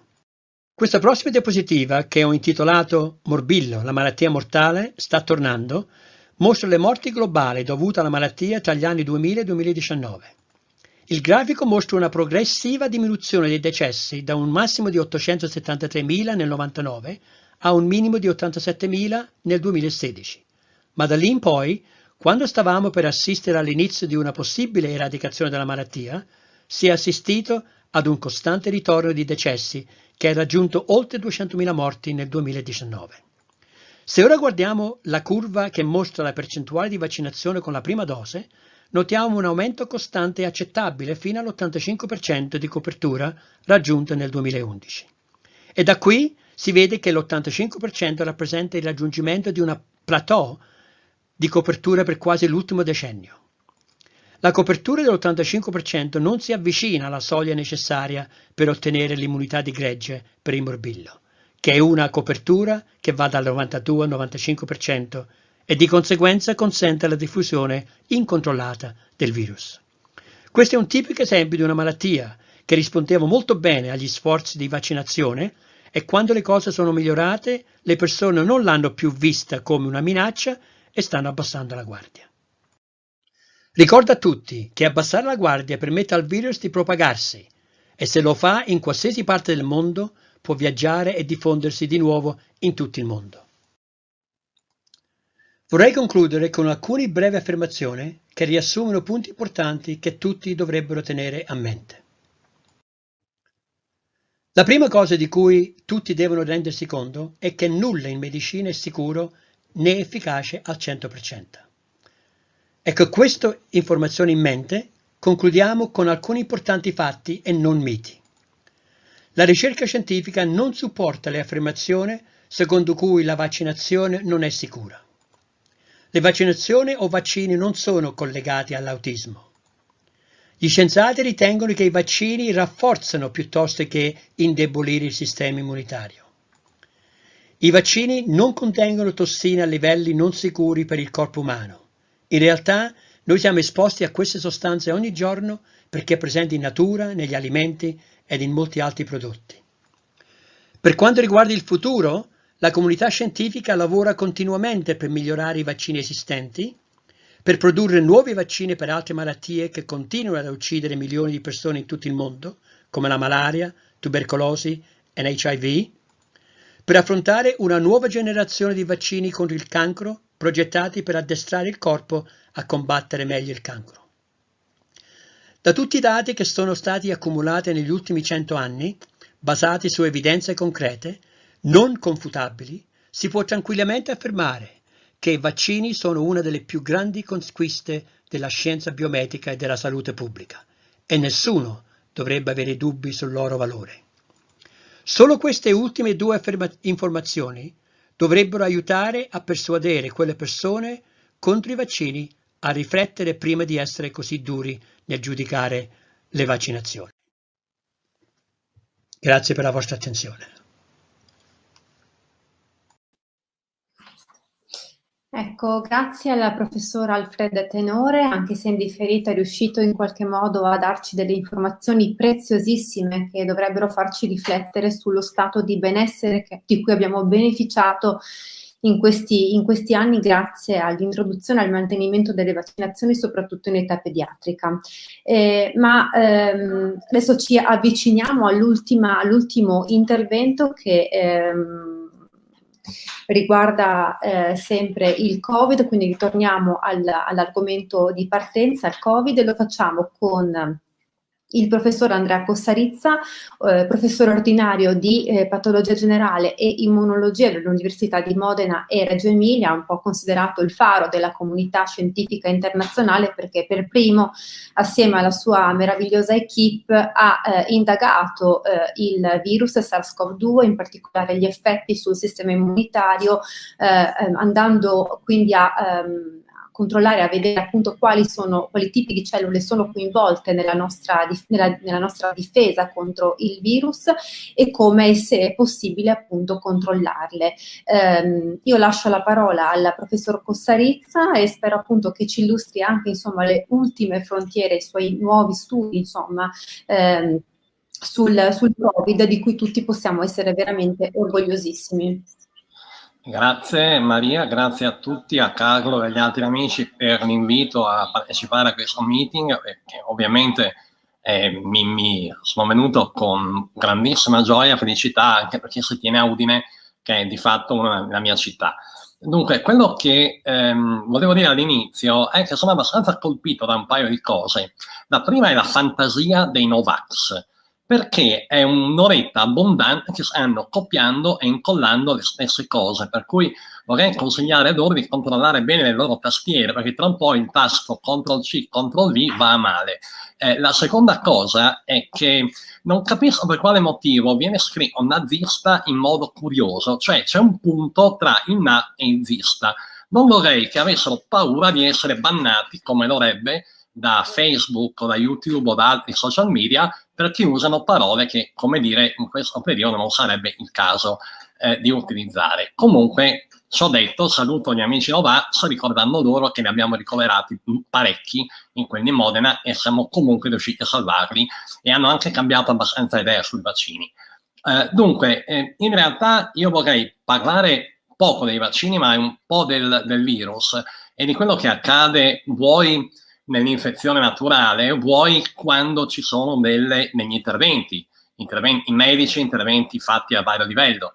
Qui sappiamo tutti ormai che il polmone è il primo organo colpito, attaccato dal virus, ma non necessariamente il primo organo. Ci sono molte infezioni, si parla del 10%, che iniziano a livello intestinale, danno una sintomatologia molto diversa dalla sintomatologia polmonare e spesso e volentieri hanno il tampone nasale negativo, perché il virus non alberga nelle vie respiratorie ma sta nell'intestino, e questo può avere alcuni aspetti importanti per tutto quello che ha a che fare le strategie di vaccinazione, di eradicazione e di controllo della pandemia. Di fatto, nella grande maggioranza dei casi partiamo dal polmone, abbiamo un virus che entra, viene legato dai recettori ACE2 che lo portano dentro i pneumociti di secondo ordine, e in alcuni casi causano un incontro tra il virus e il recettore, causa una risposta infiammatoria, che è quella normale che viene messa in atto contro tutte le infezioni,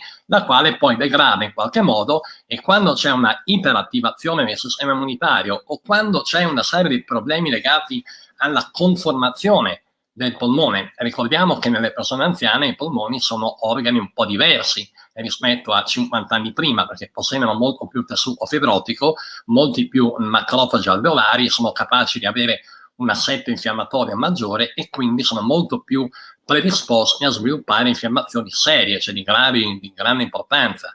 L'infiammazione causa la liberazione di molecole quali il TNF, l'interleuchina 1 e l'interleuchina 6, cioè molecole infiammatorie che fanno partire un processo di infiammazione che dopo un po' diventa sistemica e va ad attaccare altri organi e tessuti. Il fatto che ci sia un'attivazione immunitaria e un'infiammazione di questo tipo è accompagnato dalla presenza di danni endoteliali che a loro volta causano l'attivazione della coagulazione, la formazione di microtrombi e poi infine di trombi un po' più consistenti che bloccano completamente lo scambio di ossigeno tra gli alveoli e in giro sanguigno, con tutte le conseguenze che abbiamo ben visto negli ultimi purtroppo 13-14 mesi. Dicevo che il Covid non è soltanto un'infezione polmonare, ma abbiamo parecchi organi e sistemi che sono coinvolti. Nel titolo della mia presentazione parliamo di conoscere il virus, cerchiamo di conoscere anche dove va questo virus, quindi non soltanto nei polmoni, ma anche a vari organi e tessuti, e soprattutto il cosiddetto storm citochinico, la tempesta citochinica che viene messa in atto, attiva processi di fallimento multiorgano o multiple organ failure, che è una sindrome che coinvolge cuore, reni, fegato e quant'altro e porta alla fine allo scompenso generalizzato e alla morte del paziente. E tutto questo purtroppo l'abbiamo visto svariate decine di volte nei reparti. Il sistema immunitario fa una risposta molto forte contro il Covid. Chi passa l'infezione in modo asintomatico ha la fortuna comunque di produrre anticorpi e linfociti T che vedono epitopi, vedono porzioni del virus e ci reagiscono contro. Quello che oggi noi studiamo nei pazienti e valutiamo nelle persone che fanno un vaccino è anche la produzione di anticorpi e soprattutto la produzione di anticorpi, cioè quanti anticorpi sono presenti nel plasma. Teniamo presente che guardare gli anticorpi è un po' osservare la punta di un iceberg, perché per arrivare a produrre anticorpi di classe IgG, che sono questi gli anticorpi diciamo legati alla memoria che prima citava Barbara, la fase di produzione degli anticorpi di classe IgG è seguita da un lungo e complicato processo nel quale il sistema immunitario deve lavorare in maniera coordinata, quindi fare funzionare in modo sincrono i linfociti che producono anticorpi, quelli che li aiutano ed eventualmente le cellule citotossiche che devono uccidere poi i pneumociti infetti. Tutto questo ci porta ad avere un insieme di strutture del sistema immunitario che fanno cose diverse: anticorpi, linfociti helper che aiutano a produrre anticorpi, linfociti citotossici che uccidono le cellule infette. Questo è quanto avviene nella persona che è esposta al virus. Abbiamo anche visto che tutto questo avviene anche nelle persone che hanno avuto infezioni con precedenti coronavirus e che c'è un certo grado di cross-reattività tra il coronavirus SARS-CoV-2 e molti precedenti, tipo lo C43, quelli che causano il comune raffreddore. Questo ha generato un bel po' di confusione all'inizio della pandemia, perché quello che noi riuscivamo a vedere era che c'erano persone con anticorpi senza mai aver avuto Covid o la malattia, e persone con anticorpi che invece facevano una risposta di tipo di memoria all'infezione da Covid. Cioè non aveva molto senso quello che stavamo vedendo, e quindi abbiamo dovuto capire per quale motivo ci fosse una risposta di memoria a una molecola, a un virus nuovo. E questo è stato capito con il problema della cross-reattività, che è fondamentale per capire la strategia di sviluppo di nuovi vaccini. Come dicevo prima, abbiamo moltissimi tipi di cellule e molecole coinvolte nella risposta immunitaria al virus, e qua vedete soltanto qualche esempio di quelle che sono cellule presenti nelle mucose bronchiali, nelle mucose polmonari, negli alveoli, come dire. Abbiamo cellule di tutti i tipi, dendritiche, linfociti citotossici, che producono molecole completamente diverse tra loro, che però alla fine devono riuscire a far vedere bene gli antigeni del virus al linfociti B, che producono anticorpi. Naturalmente qual è il problema? Che gli anticorpi sono molecole estremamente precise nell'individuare un bersaglio, è un po' come una chiave che entra in una serratura. Se voi cambiate la serratura, ovvero se il virus compie una mutazione, la chiave non entra più e di conseguenza l'anticorpo non funziona. E questo è uno degli aspetti per cui la viremia di popolazione, ovvero la quantità di virus presente nella popolazione italiana, mondiale, in tutti noi, deve essere ridotta al minimo, perché un virus più cambia, più muta, più è capace di generare intoppi all'ingresso della chiave nella serratura. Di conseguenza non entra più la chiave, gli anticorpi non funzionano più e il virus continua a farsi i dannati fatti suoi. Molte cellule sono modificate dalla risposta immunitaria e sono alterate. In questo cartone, che è preso da una review uscita qualche settimana fa, fatta con un gruppo di amici da tutta Europa, quello che abbiamo visto è stato, come dire, cosa accade globalmente. Abbiamo riassunto in diversi disegni, grafici e tabelle la risposta immunitaria al virus, e abbiamo osservato quanto già, cioè abbiamo messo, come dire, nero su bianco, quanto già osservato nei mesi precedenti, nei nostri primi lavori usciti in marzo e aprile del 2020, quindi più di un anno fa. Abbiamo visto che c'è una marcata attivazione del sistema immunitario, le cellule sono molto attivate ma anche molto esaurite. Sono molto esaurite vuol dire che hanno marcatori che denotano un esaurimento funzionale. Tra l'altro questo dato è stato confermato molto recentemente in tutt'altro modo, quando siamo riusciti a identificare dei cloni specifici per alcuni epitopi del virus. Cioè, in altre parole, abbiamo capito cosa fanno quelle cellule e contro cosa sono dirette, e questi cloni poco dopo l'infezione primaria, quindi subito dopo l'infezione, erano presenti e funzionavano poco, quindi erano esauriti, e invece dopo 6 mesi erano ancora presenti ma funzionavano molto meglio.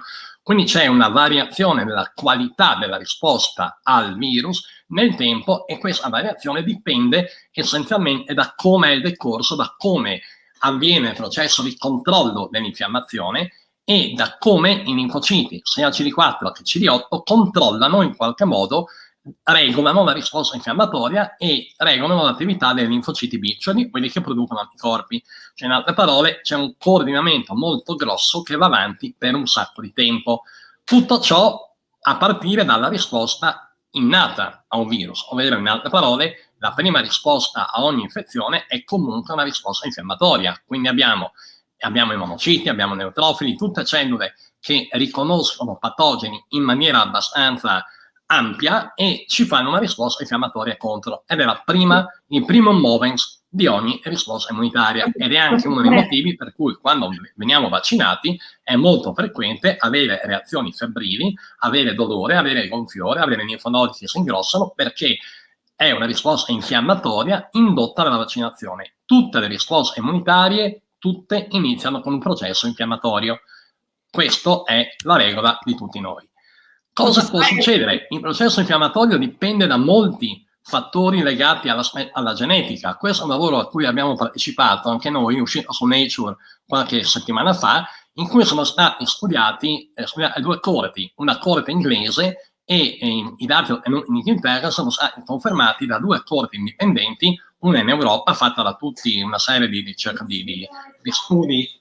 Molte persone sono riuscite a vedere e hanno studiato, è l'assetto genetico dei pazienti con infezione grave da Covid, e quello che è stato visto è che ci sono alcuni geni legati alla risposta immunitaria innata, in particolare i geni nella risposta agli interferoni, i geni delle risposte antivirali, per esempio, di enzimi legati al primo contatto con ogni tipo di virus, si chiamano vari enzimi di restrizione che attivano la risposta antivirale, geni come la dipeptidasi, geni come la tirosin chinasi 2, i geni degli interferoni, sono tutti geni che hanno polimorfismi particolari nei pazienti con Covid grave, cioè questo cosa vuol dire? Che c'è una predisposizione genetica a sviluppare una malattia severa.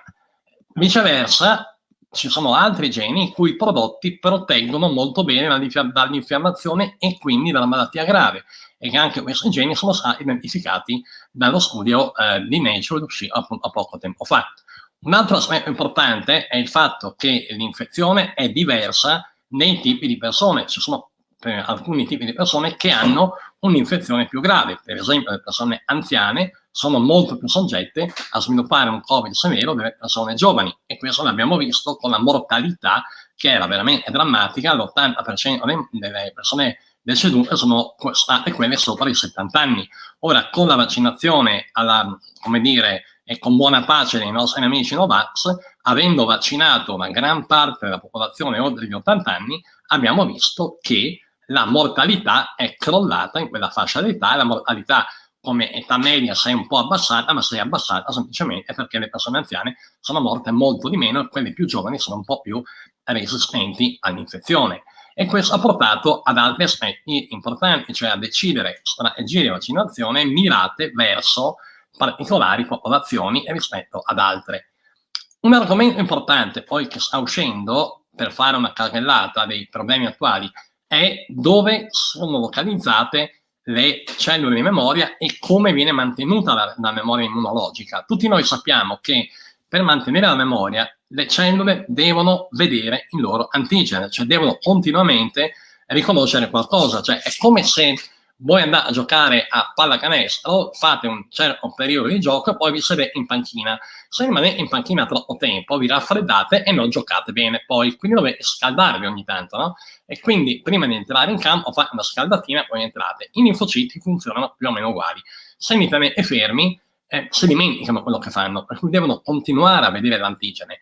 E il problema è per quanto tempo devono continuare a vederlo e quanto tempo possono rimanere senza vederlo. Ovviamente la persistenza dell'antigene nell'organismo è, da un punto di vista della risposta anticorpale, un'ottima cosa. Non deve essere eccessiva, ovviamente, però da qualche parte un po' di antigene tanto male non fa. E questo è stato visto, per esempio, in uno studio bellissimo uscito su Cell qualche tempo fa, in cui veniva fatto vedere la presenza di parti del virus, peptidi, piccole porzioni del virus in cellule intestinali, e questo è stato veramente molto rilevante per far capire un pochino come va la cosa. Aver capito poi come funziona la risposta immunitaria e come funzionano le fasi dell'infezione ci ha anche permesso una cosa molto importante, cioè di capire quali strategie terapeutiche utilizzare con i pazienti. All'inizio della pandemia, credetemi, io, ho frequentato tra le mie infettive, la rianimazione e la terapia subintensiva, stavo in ospedale parecchio tempo e c'erano delle discussioni con i colleghi su cosa fare, cioè quali farmaci utilizzare, non lo sapevamo, cioè eravamo presi veramente alla sprovvista, parlo delle prime settimane di pandemia. Poi che è successo? Che qualcuno si è accorto che c'era un farmaco che bloccava una citochina, l'interleuchina 6, e poteva essere utilizzato, e a Modena sono stati i primi insieme a un gruppo di Napoli di Acerto, a usare su ampia scala il tocilizumab per bloccare l'infiammazione presente nelle fasi acute della malattia e abbiamo ridotto la mortalità dell'80%. Quindi a un momento abbastanza importante sono quelle cose che ti ricordi finché campi, come dire, di aver usato una terapia che è stata veramente una terapia salvavita per molta gente e abbiamo risolto problemi anche seri. Dopodiché in altri gruppi hanno usato altri farmaci. A Milano, a San Raffaele, hanno usato per molto tempo l'anachindra, che è un farmaco che blocca l'interleuchina 1, un'altra molecola infiammatoria. Farmaci che bloccano il TNF-alfa non hanno funzionato, i vari adalimumab, piuttosto che infliximab e quant'altro, e Tanacerp non sono stati particolarmente attivi.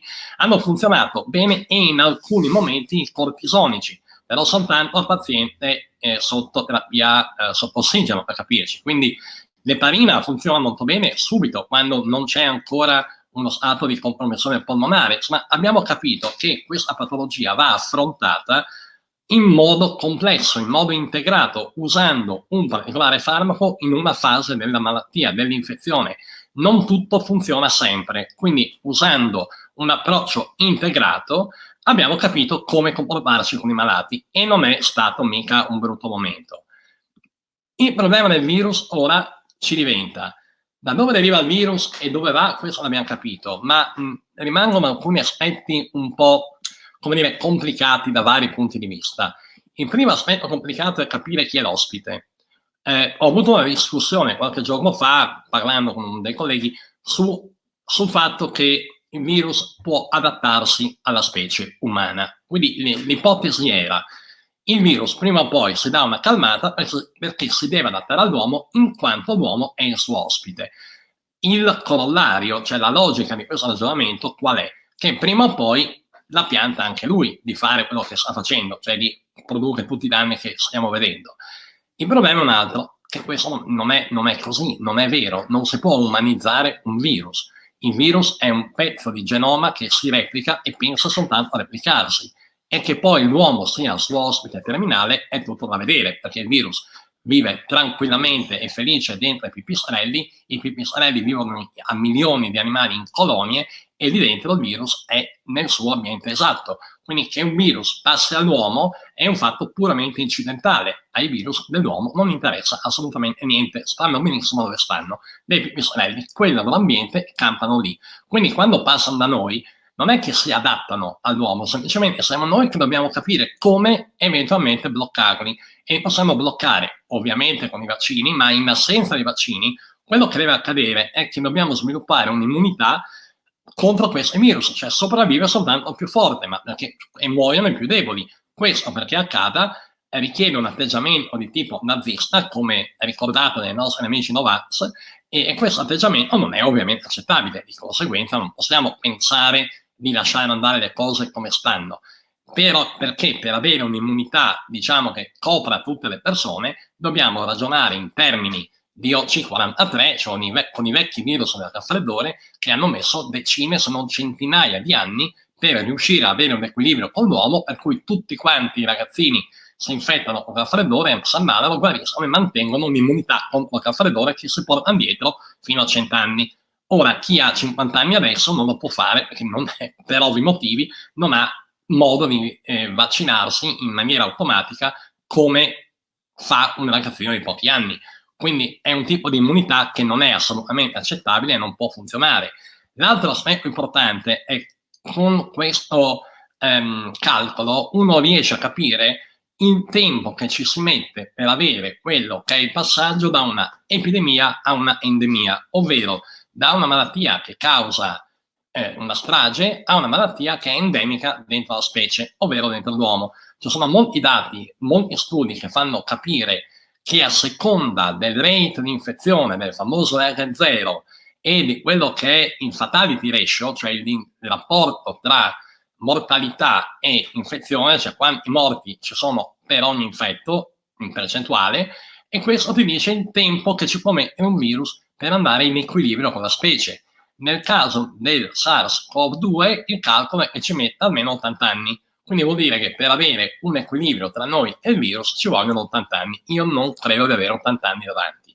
anche perché poi c'è un altro aspetto che è stato sollevato in questi giorni. È uscito qualche giorno fa un lavoro su PNAS che fa vedere come alcune sequenze del SARS-CoV-2 si possono integrare nel genoma di cellule umane in cultura e possono espresse nei tessuti derivati da alcuni pazienti.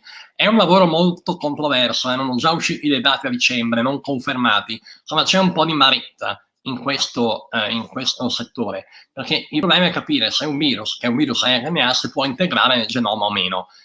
Avevamo detto all'inizio che il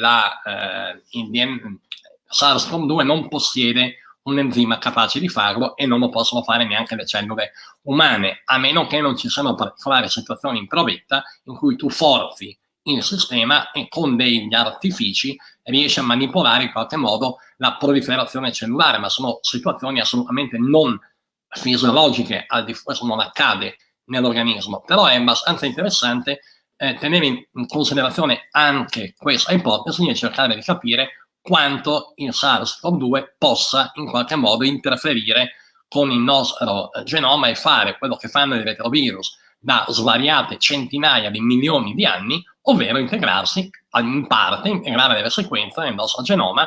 Tanto per darvi un'idea, noi abbiamo l'8% nel nostro DNA che deriva da una integrazione di retrovirus endogeni avvenuta nel corso dell'evoluzione, quindi 100 o 200 milioni di anni.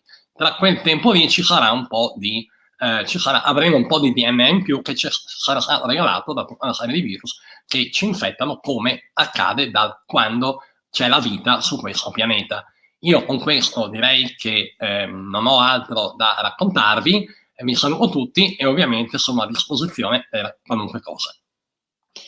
Bene, grazie al professor Cossarizza per questa esauriente esposizione ed ora appunto arriviamo al momento forse più atteso anche dai nostri amici Novax che ci seguono, la question time, quindi la nostra tavola rotonda, anzi continuiamo a sollecitare appunto l'invio delle vostre domande e chiediamo soprattutto alle persone contrarie alle vaccinazioni di esprimersi con un certo rispetto e riguardo, soprattutto per le persone che in questa pandemia hanno subito un lutto o che hanno comunque subito una malattia con degli strascichi anche importanti. Quindi massimo rispetto nell'esprimere le proprie opinioni e nello scrivere le domande che andremo a leggere. Allora, prima di inoltrarci appunto adesso in questa tavola rotonda, vorrei solo rispondere a una prima domanda che forse è l'unica che riguarda il mio settore, che è il settore della comunicazione. Dunque, come si riconoscono gli atteggiamenti pseudoscientifici e come si può combattere, come si attua una comunicazione efficace per combattere paure forse nate da un problema comunicativo. Dunque, allora, io credo che tutti i giornalisti, tutti i colleghi, possano attingere a delle fonti autorevoli. Io personalmente ho sempre scelto, per tutti i pezzi che ho firmato, fonti molto autorevoli, e questo è possibile anche grazie a una ricerca delle persone che vado ad intervistare, anche del loro H-index, che è un criterio poi per quantificare la prolificità e l'impatto scientifico di un autore basandosi sul numero delle pubblicazioni e sul numero delle citazioni ricevute in riviste degne di nota. Ecco, sicuramente purtroppo esiste il giornalismo sensazionalistico e questo è sicuramente un dato di fatto. L'importante è appunto cercare di, per chi fa il mio lavoro, ovviamente di confrontarsi con le persone scrivendo soltanto notizie di cui si è certi, e si è certi soltanto attraverso studi e ricerche e dati che possono essere ripetuti e comprovati nel tempo. Quindi questo sicuramente è lo strumento che io utilizzo per fare del giornalismo scientifico serio e per dare a tutti un servizio di pubblica utilità, perché credo che il cittadino mai come adesso debba essere informato correttamente e onestamente, quindi l'onestà intellettuale è sempre quella che alla fine paga. E poi ecco, rifuggo personalmente da tutte le persone che si definiscono esperti, perché come ci ha insegnato il professor Costarizza, in questo lungo anno di pandemia, ecco, non esistono ancora oggi esperti di Covid, esistono persone che se ne sono occupate incessantemente, alacremente per tutti questi mesi, ma persone che ancora non possono dire di avere un quadro completo di questa malattia così complessa che può veramente causarci diversi problemi, molti di più di quelli che oggi conosciamo. Quindi credo soprattutto appunto nell'onestà intellettuale, nell'approccio molto più cauto, ecco, meno assolutista anche delle persone che fanno scienza, che poi grazie ai giornalisti hanno un microfono, un megafono per esprimersi davanti al pubblico. Ecco, poi ovviamente come mi confronto con le persone, ecco, sicuramente nei social, come si può ben vedere anche dalla chat di commenti che abbiamo ricevuto in questa ora, anzi in queste 2 ore in compagnia dei nostri relatori, è molto difficile confrontarsi con persone che di fatto si autoalimentano, ecco, autoalimentano la propria così diffidenza nei confronti della scienza, chiamiamola così. Ecco, nel linguaggio diciamo tecnico sono definite un po' queste, si chiamano echo chambers, perché sono proprio delle camere eco, insomma delle camere di risonanza, perché di fatto non permettono alle persone che ne fanno parte di guardare quello che succede fuori, di confrontarsi civilmente con opinioni diverse dalle proprie. Invece noi siamo qui proprio per abbattere il muro di queste echo chambers e appunto per aprirci anche a tutte le domande, purché siano domande con capo e coda, delle persone contrarie alle vaccinazioni. Ribadisco il concetto, forse non l'ho espresso bene all'inizio, non siamo qui per convincere qualcuno a vaccinarsi, siamo qui per guidare le persone verso una scelta consapevole e mediata da conoscenze scientifiche, non da falsa informazione, non da informazione sensazionalistica e nemmeno appunto da ciarlatani che si spacciano per medici, che purtroppo hanno un grande seguito, un grande successo. L'informazione medica e scientifica non è propriamente un'informazione semplice, quindi per digerirla, per masticarla, occorrono delle persone che fanno da intermediari. Questi intermediari sono sicuramente dei giornalisti preparati, ma sono anche i medici che oggi sono qui con noi per rispondere veramente a tutto quello che voi chiederete. Ecco, io chiudo appunto questa breve parentesi, diciamo, di comunicazione, ma mi sembra molto importante anche perché di fatto lo scetticismo nei confronti anche della scienza, delle vaccinazioni, forse è proprio nato, è stato alimentato da una serie di informazioni discordanti, incoerenti, che purtroppo si sono succedute in questi lunghi mesi, che forse hanno così dato una spallata alla vanità di qualche collega giornalista, ma che di fatto non hanno portato a grandi progressi, insomma, nella divulgazione scientifica. Bene, chiudo ed ora inizio a leggere le prime domande che sono arrivate. La prima è per la professoressa Barbara Frossi. E a lei chiedo, allora, i vaccini limitano la circolazione? Sì, assolutamente. Questo basta guardare dati statistici alla mano, no? E come ci sono delle malattie che avevano un'incidenza molto elevata sino a non tanti anni fa e che solo in seguito alla somministrazione su larga scala delle vaccinazioni abbiamo potuto eliminare. Se pensiamo alla pertosse, la pertosse è una malattia delle vie respiratorie che era la principale causa di morte dei bambini in Italia anche nel primo dopoguerra, circa lo 0,5%. Adesso non abbiamo più casi di malattia nei bambini e questo può essere esteso anche alla poliomielite, ovviamente il vaiolo che è l'esempio più eclatante dell'effetto di una vaccinazione in una campagna di massa. E anche se ci riferiamo alla situazione attuale e ai dati dell'incidenza del Covid-19, ci rendiamo conto come magari in Inghilterra, nel Regno Unito, l'introduzione della prima dose del vaccino pure AstraZeneca ha ridotto di molto i ricoveri in terapia intensiva, nel percentuale dei malati, e quindi sono delle armi efficaci e sinceramente basta guardare con calma i dati e le statistiche per rendersene conto di quanto sono importanti. Allora, la prossima domanda è per il professor Gaetano Vitale ed è la seguente: perché le prime varianti sono state riscontrate solo dopo quasi un anno dall'inizio della pandemia e non prima, e come può variare l'efficacia dei vaccini? Questi vaccini sono facilmente adattabili?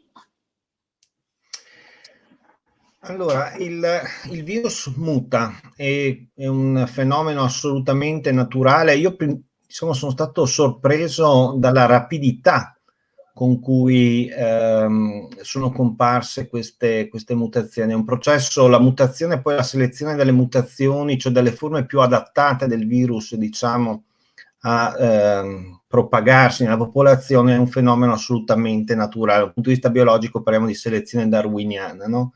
Un processo di mutazione e di adattamento degli organismi alle condizioni, diciamo, ecologiche nelle quali devono vivere. I virus non fanno nulla di strano a questo punto di vista, fanno esattamente quello che fanno tutti gli altri esseri viventi. Naturalmente questo è una specie di corsa che c'è tra il virus e il sistema delle difese dell'organismo. Il virus muta per adattarsi alle difese, le difese evolvono per migliorare la propria capacità di risposta al virus, e questo è un processo ciclico che inevitabilmente succede sempre, è un fenomeno del tutto naturale. E quindi le tempistiche non sono facilmente prevedibili, ma sicuramente è stato un processo veramente molto, molto rapido, questo per caratteristiche naturali, probabilmente la diffusione del virus nella popolazione, eccetera, eccetera. Quindi non è stato un processo, diciamo, che è avvenuto con una certa rapidità piuttosto che con una certa lentezza, e questo può effettivamente determinare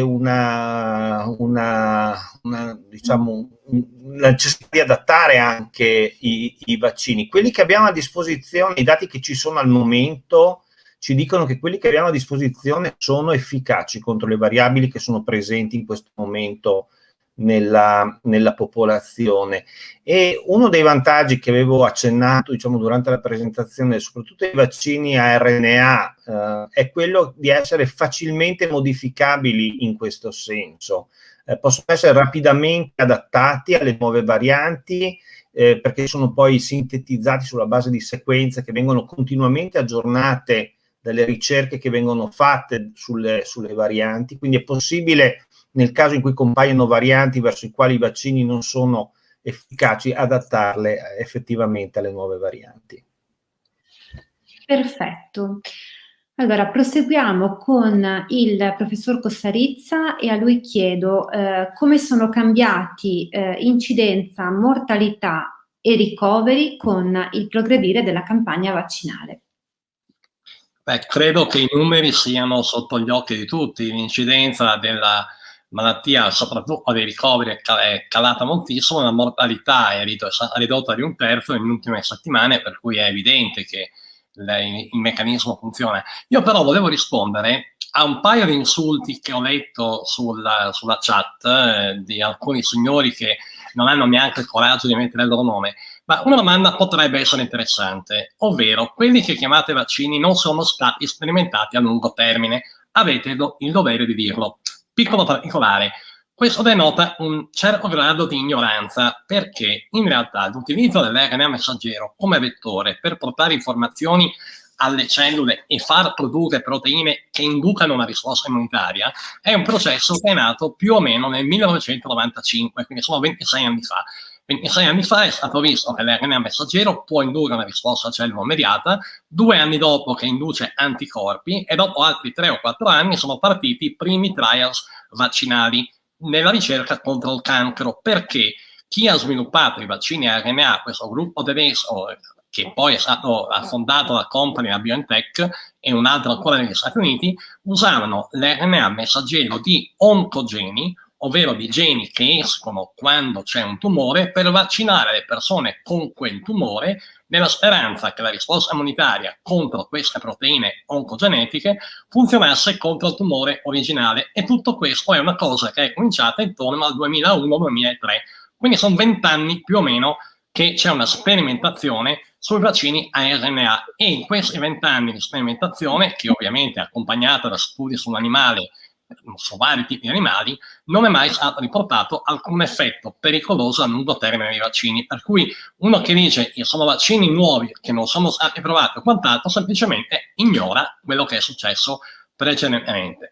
Secondo problema, le cure domiciliari. Nessuno ha mai detto che le cure domiciliari non esistono, l'eparina a casa può essere fatta dal medico, l'importante è che però quando il paziente comincia a tossire, cioè ad avere una saturazione inferiore a 93, si fiondi in ospedale, perché vuol dire che in quel momento ha bisogno di prendere ossigeno e fare cortisone. Le cure domiciliari funzionano finché il paziente sta decentemente bene.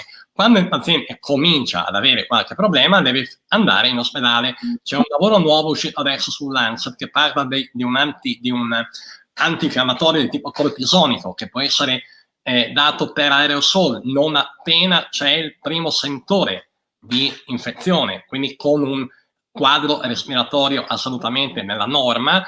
Questo farmaco budesonide è in grado di ridurre l'ospedalizzazione di una certa percentuale, quindi non è che non ci siano cure familiari, però domiciliari, voglio dire, ci sono cure domiciliari da fare in maniera intelligente. Certamente non funzionano cure di altro genere, vaccini con delle porcherie batteriche comprate in Brasile e rubate. Avete visto tutti, immagino, Striscia la Notizia, questo meraviglioso episodio di sanità privata, e altri tipi di farmaci non sono licenziati.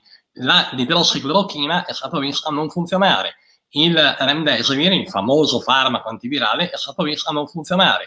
Cioè, è un anno che abbiamo cominciato a studiare questa malattia, però come dicevi tu prima, a me ne sappiamo poco, ma ne sappiamo molto più di un anno fa, e in questo momento siamo anche in grado di curare i possibili, improbabili effetti collaterali di una vaccinazione. Un'altra cosa importante da dire è che appunto non si deve confondere in alcun modo la funzione del vaccino con la funzione dei farmaci, perché sono funzioni completamente diverse. Una ha una funzione preventiva, quindi di prevenzione, l'altra di un trattamento o domiciliare o clinico, e quindi è una prospettiva completamente diversa. Sempre per il professor Cossarizza, e qui entriamo un po' nella diatriba AstraZeneca. Come possiamo tranquillizzare le donne under 55 che hanno già avuto la prima dose di AstraZeneca e ora dovrebbero rifare la seconda? Dunque, ci sono i dati delle corti inglesi, parliamo di svariati milioni di persone, che ci fanno vedere come chi non ha avuto problemi con la prima dose non avrà problemi con la seconda, per un motivo abbastanza complesso, ed è legato a una possibile insorgenza di una patologia tipo autoimmune, di tipo autoimmunitaria, ma non esattamente autoimmunitaria, che è legata alla produzione di anticorpi contro il fattore 4 delle piastrine, che è presente nelle persone che sviluppano il VIT, ovvero la trombosi trombocitopenica associata alle vaccinazioni. Questo in pochi casi, stiamo parlando di qualche caso su 1 milione o poco più, che riguarda le persone tipicamente di sesso femminile, sotto i 50 anni, diciamo, rapporto è 3:1, 4:1 con gli uomini, se non di più, e che hanno in quella stessa età una incidenza di malattie autoimmuni, come dire, c'è una specie di, come dire, un rapporto molto diretto tra l'età e il sesso e il fatto di sviluppare questa patologia qui. Di fatto chi non ha sviluppato nessun effetto collaterale grave di questo tipo nella prima vaccinazione non lo sviluppa neanche nella seconda. Fino a questo momento non è stato riportato.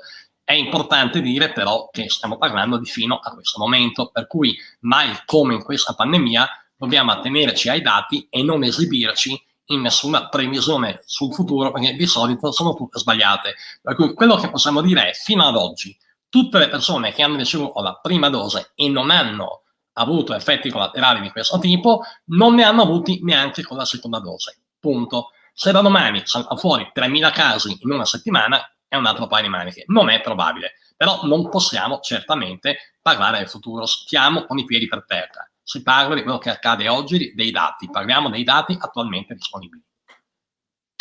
Ecco, benissimo. Un altro utente, sempre per il professor Costarizza, chiede, dice che alcuni pazienti asintomatici mostrano in TAC esiti fibrotici a livello polmonare. Il vaccino può prevenire questi danni?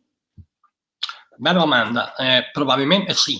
Gli esiti fibrotici ci sono perché l'infezione subclinica non dà alcun sintomo, come dice la parola stessa, ma non vuol dire che non ci siano effetti, non vuol dire che comunque un certo grado di fibrosi non possa venire, perché uno degli effetti dell'attivazione immunitaria, dell'immunità innata e dell'infiammazione a livello polmonare è anche quello di mettere in moto molecole come il TGF-beta, che è una molecola profibrotica, e quindi di causare un fenomeno di questo genere, limitato ma presente.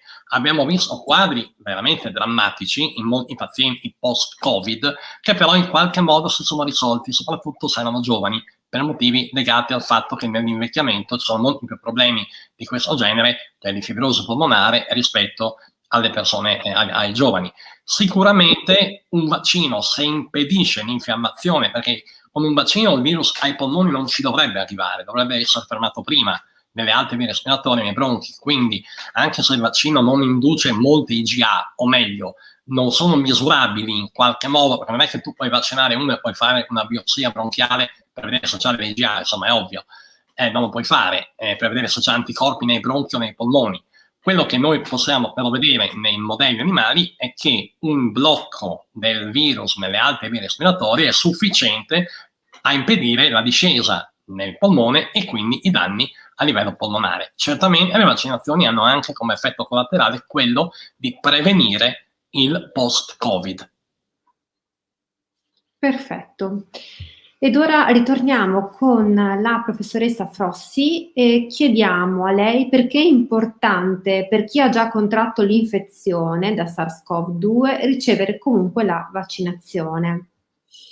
Sì, allora al momento, siccome questo è un virus nuovo, non sappiamo quant'è la copertura di protezione che può dare l'infezione naturale, non abbiamo idea. In questo senso è consigliabile anche in chi ha avuto la malattia, dopo le indicazioni sono di aspettare 3 mesi dalla malattia, fare comunque una dose di vaccino. Questo andrebbe a sostituire il richiamo, praticamente il paziente avrebbe come l'infezione naturale e sarebbe la prima dose del vaccino e dovrebbe fare solo un richiamo. In questo modo garantiamo una copertura di protezione più duratura e proteggiamo maggiormente anche chi si è ammalato e che non sappiamo se potrebbe reinfettarsi entro breve tempo. Questo perché siamo in una fase in cui stiamo studiando questo virus che è nuovo e quindi dobbiamo vagliare tutte le ipotesi.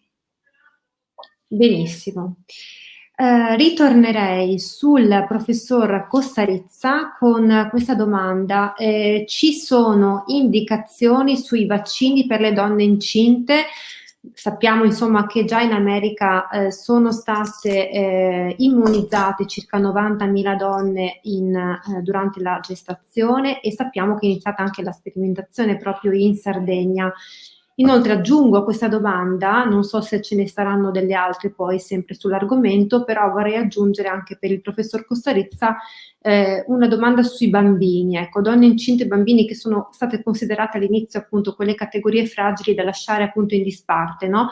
Per la campagna vaccinale. Ed ora invece quale approccio la scienza ha nei confronti di queste categorie? Dunque, stanno uscendo già dei dati su numeri non altissimi ma abbastanza significativi che hanno dimostrato che nei bambini adolescenti dai 12 ai 16 anni la vaccinazione è molto sicura e ha un'efficacia del 100%.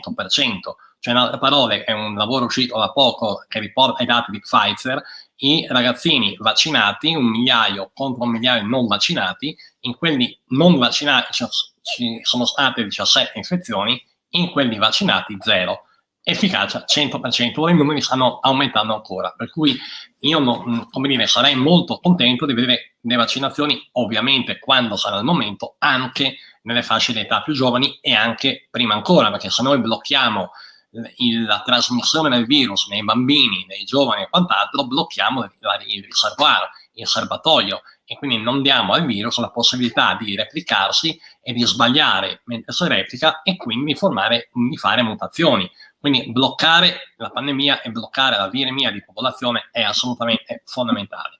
Per quanto riguarda i bambini. Per le donne incinte, anche qua, come dicevi prima, ci sono i primi dati molto importanti, fanno vedere che c'è una totale sicurezza nel vaccinare le donne incinte. E teniamo presente che le donne incinte, in linea di massima, fanno una malattia molto lieve di solito, perché 2 casi andati molto male li abbiamo visti negli ultimi mesi, probabilmente per colpa della variante inglese, probabilmente, però è un guess, come dire, un pensiero, non abbiamo dati certi sul fatto che sia proprio colpa di quel virus lì, che era la variante inglese. Mediamente le donne incinte non fanno una malattia grave, hanno pochissimi sintomi, ti accorgi che sono infette perché vanno a fare un controllo in tampone positivo, ma da quello che abbiamo visto anche noi, e abbiamo lavoro in revisione in questo momento sul numero di donne incinte in cui abbiamo studiato la risposta immunitaria, quello che accade è che non sviluppano malattia grave o non hanno sintomi importanti, probabilmente perché una donna incinta produce delle citochine tali da bloccare i processi infiammatori, e questo è fondamentale perché altrimenti il bambino sarebbe in un ambiente infiammatorio. Ricordiamoci che un bambino appartiene da un punto di vista genetico metà alla mamma, metà al papà, per cui se la mamma riconosce gli antigeni del papà in qualche modo fa un disastro, e di conseguenza c'è un microambiente a livello uterino, della placenta o quant'altro che mantiene una risposta immunitaria materna e anche infantile nel feto, deviata verso quelli che noi chiamiamo linfociti TH2, che sono quelli antinfiammatori. Per cui la cosiddetta antinfiammazione presente nelle donne incinte potrebbe essere un ottimo metodo per bloccare la gravità del virus SARS-CoV-2 da un lato, e per permettere con una certa tranquillità di vaccinare le donne incinte, come è stato già fatto. Benissimo. Dunque, proseguiamo, e questa è una domanda per il professor Gaetano Vitale. Dunque, un utente ci chiede di fare chiarezza sul contenuto di alluminio nei vaccini.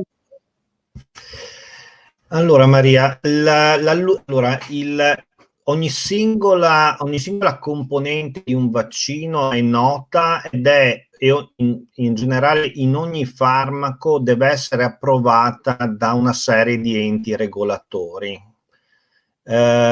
Quindi il vaccino per un vaccino come qualsiasi farmaco, le sostanze, ogni singola sostanza contenuta, che sia il principio attivo, che sia un eccipiente o altro, deve essere nota e deve essere soprattutto stata sperimentata e approvata dagli enti regolatori.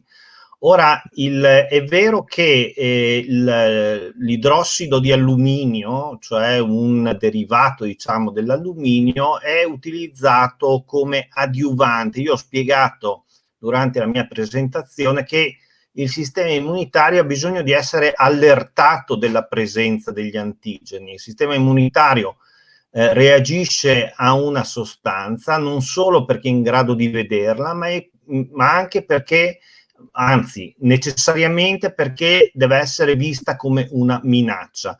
E gli adiuvanti sono importantissimi nei vaccini perché danno questa informazione al sistema immunitario. Attenzione, c'è qualcosa che tu riconosci e devi riconoscerla come una minaccia, quindi sono assolutamente fondamentali. Ripeto, alcuni vaccini contengono come adiuvante l'idrossido di alluminio.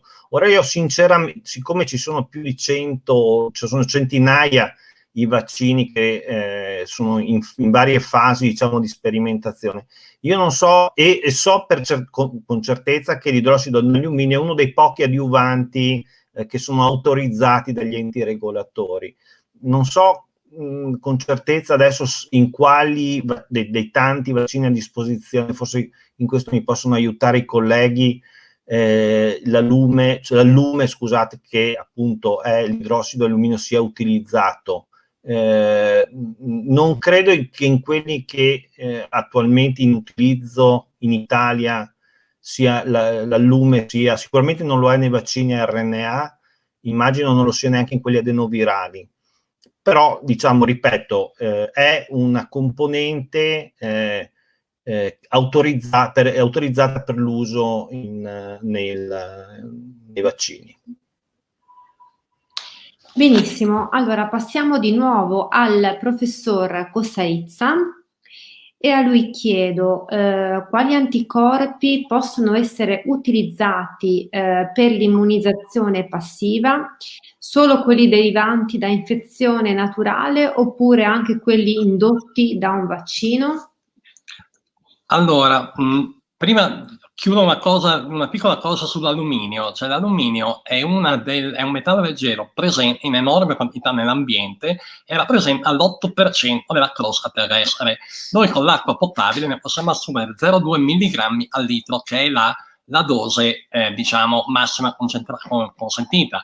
Quindi se uno beve un paio di litri al giorno, per un anno assume una quantità di alluminio piuttosto che un paio di litri d'acqua al giorno per un anno, cosa che in Friuli ovviamente non si deve fare, non si fa mai, abbiamo altro da bere, e può assumere qualche grammo all'anno. Cioè io ho fatto i conti che nella mia età avrei dovuto fino a mangiare 40-50 grammi di alluminio, semplicemente con gli alimenti. Quindi quello che c'è nei vaccini è veramente nulla come dose, primo. Secondo, i vaccini, gli anticorpi. Allora, ci sono stati dall'inizio della pandemia dei tristi tentativi di utilizzare sieri iperimmuni, sieri di persone guarite, per fare la terapia passiva, immunoterapia passiva, cioè iniettare gli anticorpi nelle persone malate per vedere di migliorare il loro quadro, e purtroppo non hanno funzionato perché le percentuali di anticorpi validi contro un particolare patogeno non erano sufficienti. Quello che si cerca di fare oggi è utilizzare anticorpi monoclonali, ce ne sono diversi in sperimentazione, nella classe della Lilly e altri ancora, che devono legare in qualche modo il receptor binding domain, cioè la regione del virus che lega al recettore, e cercare di infilarsi in mezzo impedendo il legame della proteina al recettore. L'anticorpo blocca questo legame. E ce ne sono 4 anzi in sperimentazione. Il problema è quando li devi utilizzare. Cioè, stiamo studiando, io ho un piccolo conflitto di interesse perché sto facendo un board, cioè sto lavorando anche con una di queste aziende per capire come usarli, e non sono sicuramente la risoluzione di tutti i mali. È verosimile che possano essere usati nelle fasi molto precoci dell'infezione, quando il virus si replica e deve infettare altre cellule, però diciamo che comportano vari tipi di problematiche, la prima delle quali è la possibile insorgenza di mutazioni del virus, e quindi varianti che non sono aggredite dagli anticorpi. Quindi i monoclonali possono funzionare, dobbiamo ancora capire bene come farli. Ricordo che in Italia c'è il gruppo di Rino Rappuoli a Siena che sta producendo monoclonali a partire da linfociti di pazienti, quindi monoclonali umanizzati, diciamo, sulla sperimentazione è in corso allo Spallanzani. Avremo qualche dato, credo, tra qualche mese. Perfetto, sempre con il professor Cossarizza parliamo anche di cure alternative. Lui, insomma, nella sua lunga e luminosa carriera ha fatto spesso debunking e si è occupato spesso anche di fake news che riguardano, insomma, cure e terapie varie. Ecco, nel Covid sicuramente si sono moltiplicate.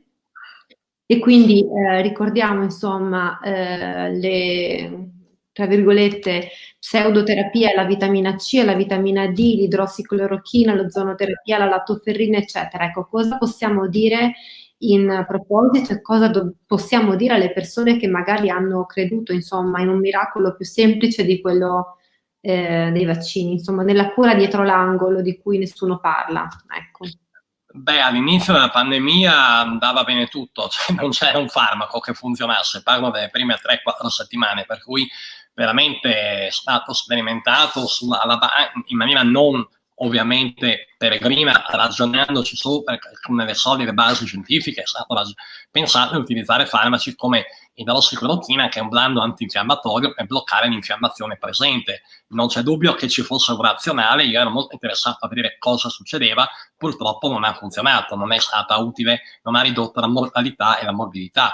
Le vitamine C e D sono componenti essenziali nella nostra dieta e nel nostro organismo, per cui calcolando che in Italia l'ipovitaminosi D è molto ma molto marcata, è molto frequente, prendere della bella vitamina D e stare a pigliare il sole non è mica una brutta cosa, così come mangiare arance che hanno o altri agrumi che hanno vitamina C, per cui ci sta tutto quanto.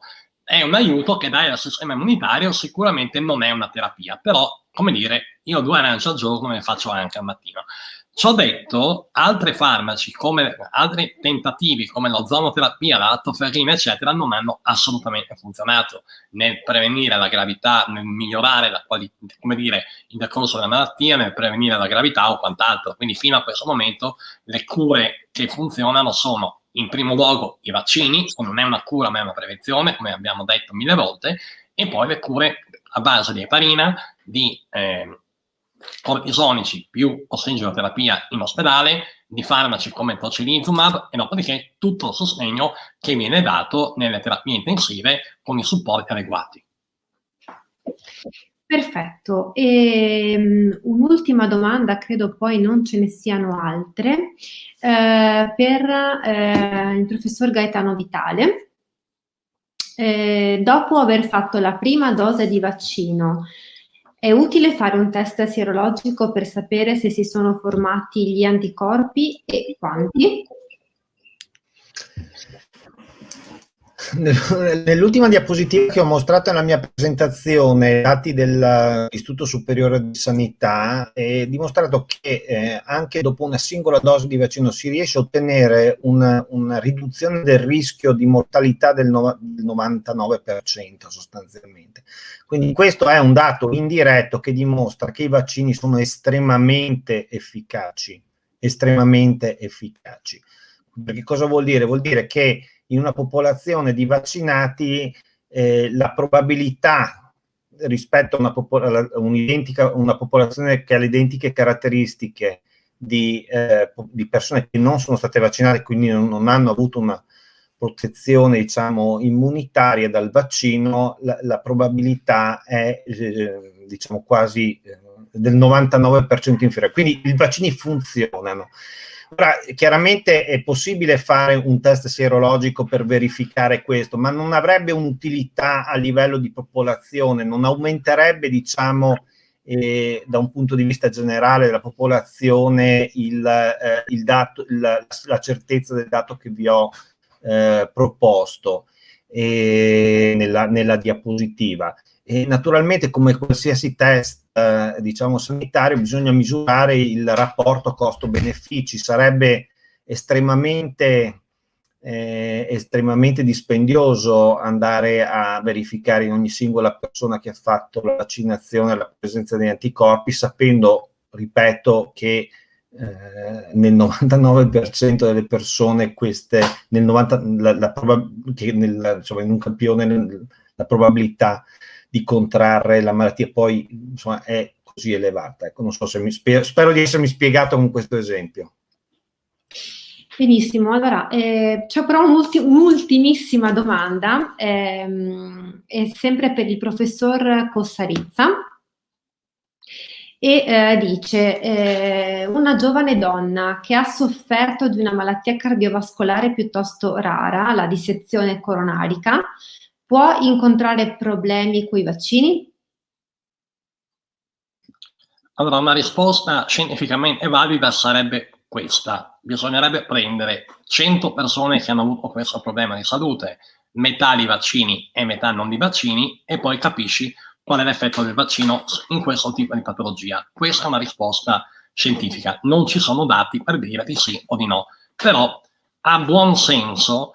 La dissezione cardiovascolare è una dissezione coronarica, è un fatto abbastanza non legato a fenomeni trombotici, immagino, e se lo fosse, immagino che la paziente sarebbe in terapia con anticoagulanti gastrinici, e se prendi anticoagulanti il problema della coagulazione che può venire con la vaccinazione, o meglio in quel raro 1 per 100.000 o 1 milione, quello che è, di AstraZeneca non è legato, viene in qualche modo coperto dalla protezione data da una terapia anticoagulante che una persona con una dissezione semmai sta anche facendo.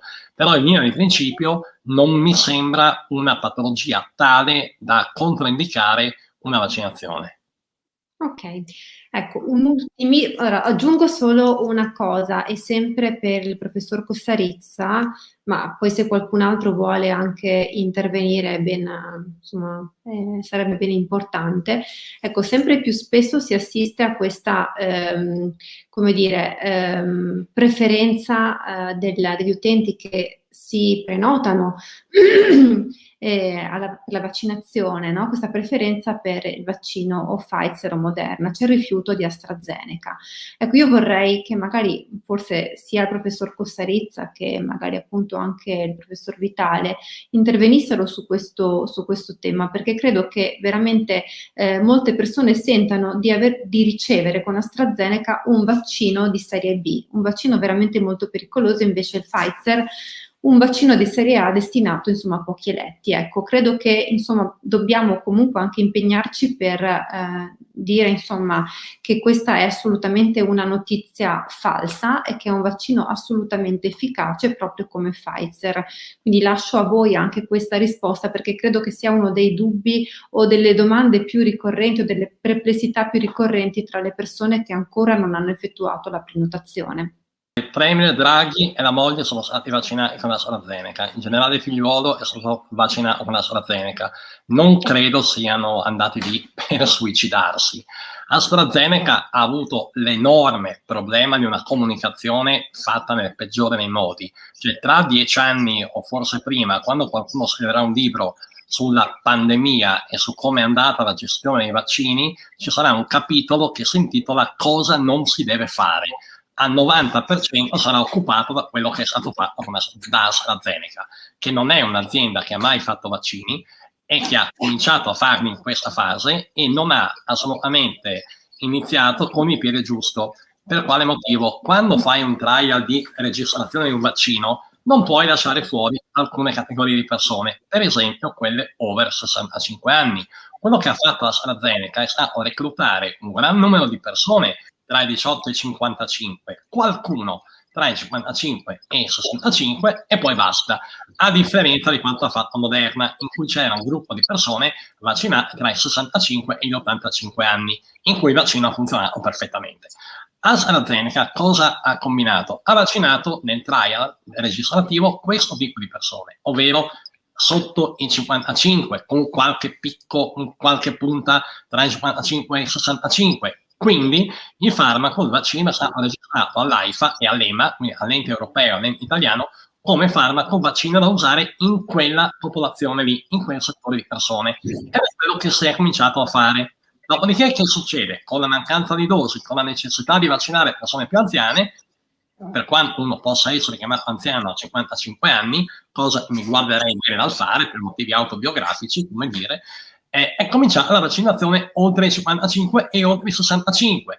E dopodiché sono arrivati i problemi legati che abbiamo ben capito, a qualche caso di trombosi trombocitopenica che è stato verosimilmente amplificato in modo forse un po' eccessivo, presentando questo vaccino come una cosa drammatica. Allora, il problema qual è? Che quando è cominciato questa avventura di vaccinare con vaccini diversi, era piuttosto ovvio che qualcosa prima o poi doveva succedere. Purtroppo la prima che è capitata è stata quella lì, purtroppo per AstraZeneca intendo, e non per gli altri.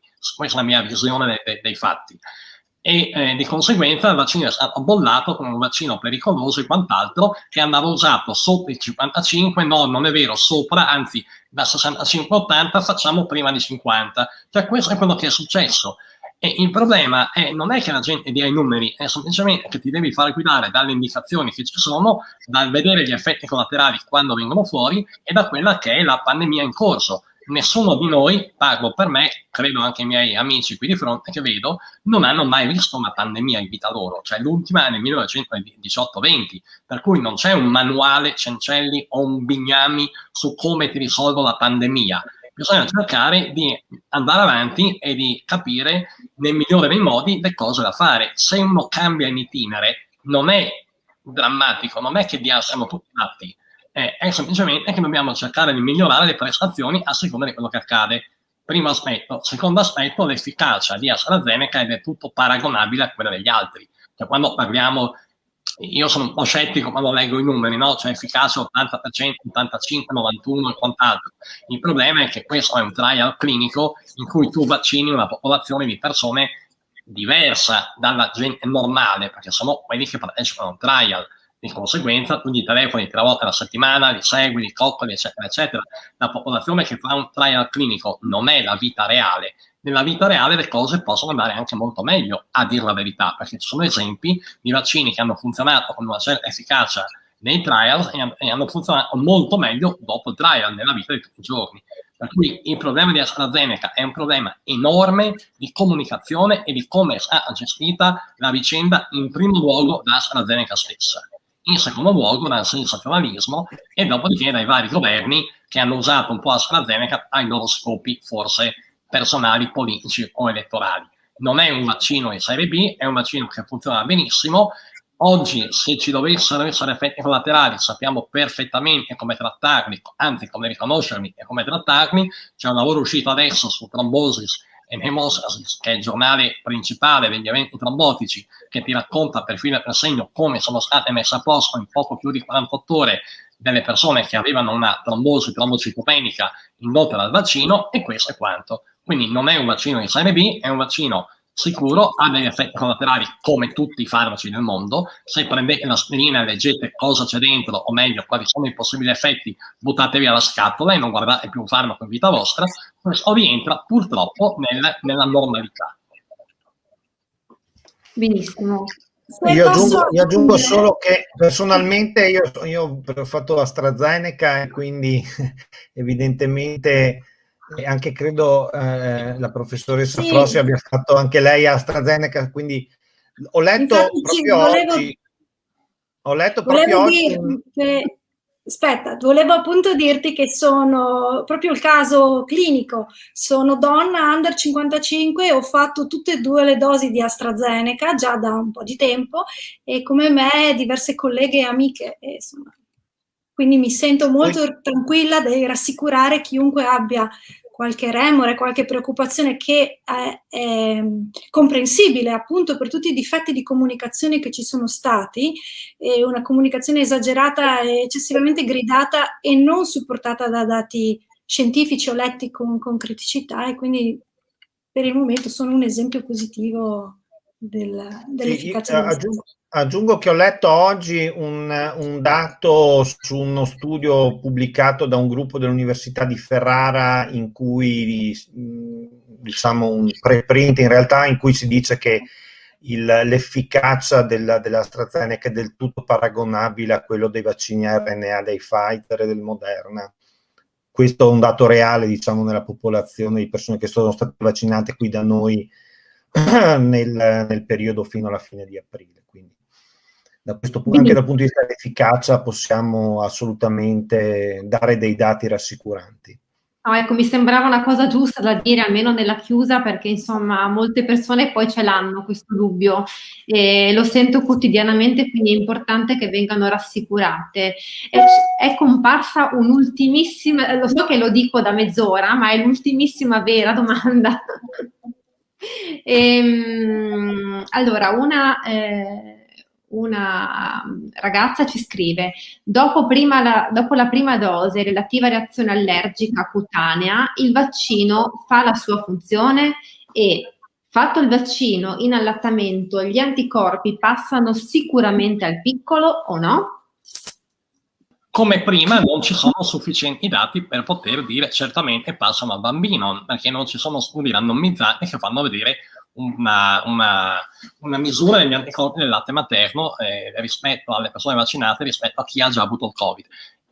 Questo come premessa. Essendo gli anticorpi di classe IgG, non c'è alcun motivo di pensare che non passino nel latte materno. Di conseguenza, io non vedo alcun problema a vaccinare anche le persone che stanno allattando, perché comunque il vaccino funziona perfettamente. la donna che allatta, se viene vaccinata, non fa altro che passare anticorpi al bambino. Sì, riguardo alla reazione allergica cutanea, immagino che siano gli effetti locali, diciamo, cosiddetti reattogenici del vaccino, che sono semplicemente il segno che il sistema immunitario è stato allertato e che sta facendo quello che è il suo lavoro. Benissimo, allora adesso siamo veramente arrivati alla chiusura. Chiederei alla regia appunto di rimandarmi in video anche il professor Puccillo, che voglio ringraziare per aver organizzato questo bellissimo convegno. Credo che nonostante i commenti a ruota libera dei Novax, intanto è molto bello che ci seguano e quindi comunque hanno passato 2 ore di estrema cultura. Sì, infatti, se posso intervenire, scusa se ti interrompo, anzi sono necessari questi momenti che permettono di eliminare queste sacche di ignoranza dei Novax.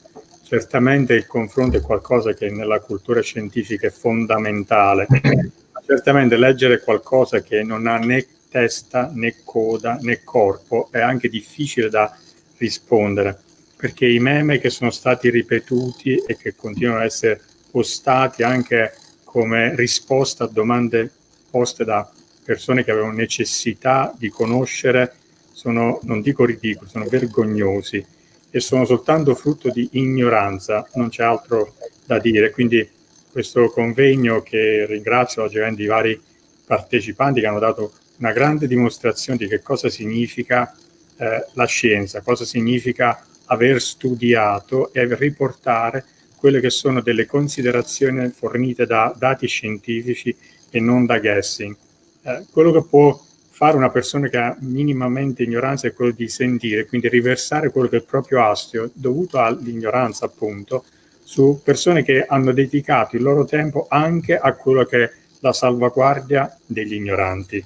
In quanto penso che quando uno di questi si presenti in un ospedale dove un medico ha lottato per salvare la vita di persone che non volevano essere lì, certamente avrà lo stesso riguardo nel trattamento e certamente nessun medico o nessuna persona di cultura si permetterebbe mai di offendere altri che lavorano. Quindi la mancanza di coscienza etica e di ignoranza che queste persone stanno manifestando continuativamente mi dicono semplicemente che bisogna continuare a fare questi eventi e che è fondamentale appunto cercare di far sì che le persone che vogliano conoscere come funziona il nostro organismo, come reagisce, quali sono le sfide che possiamo affrontare dal punto di vista scientifico siano edotte.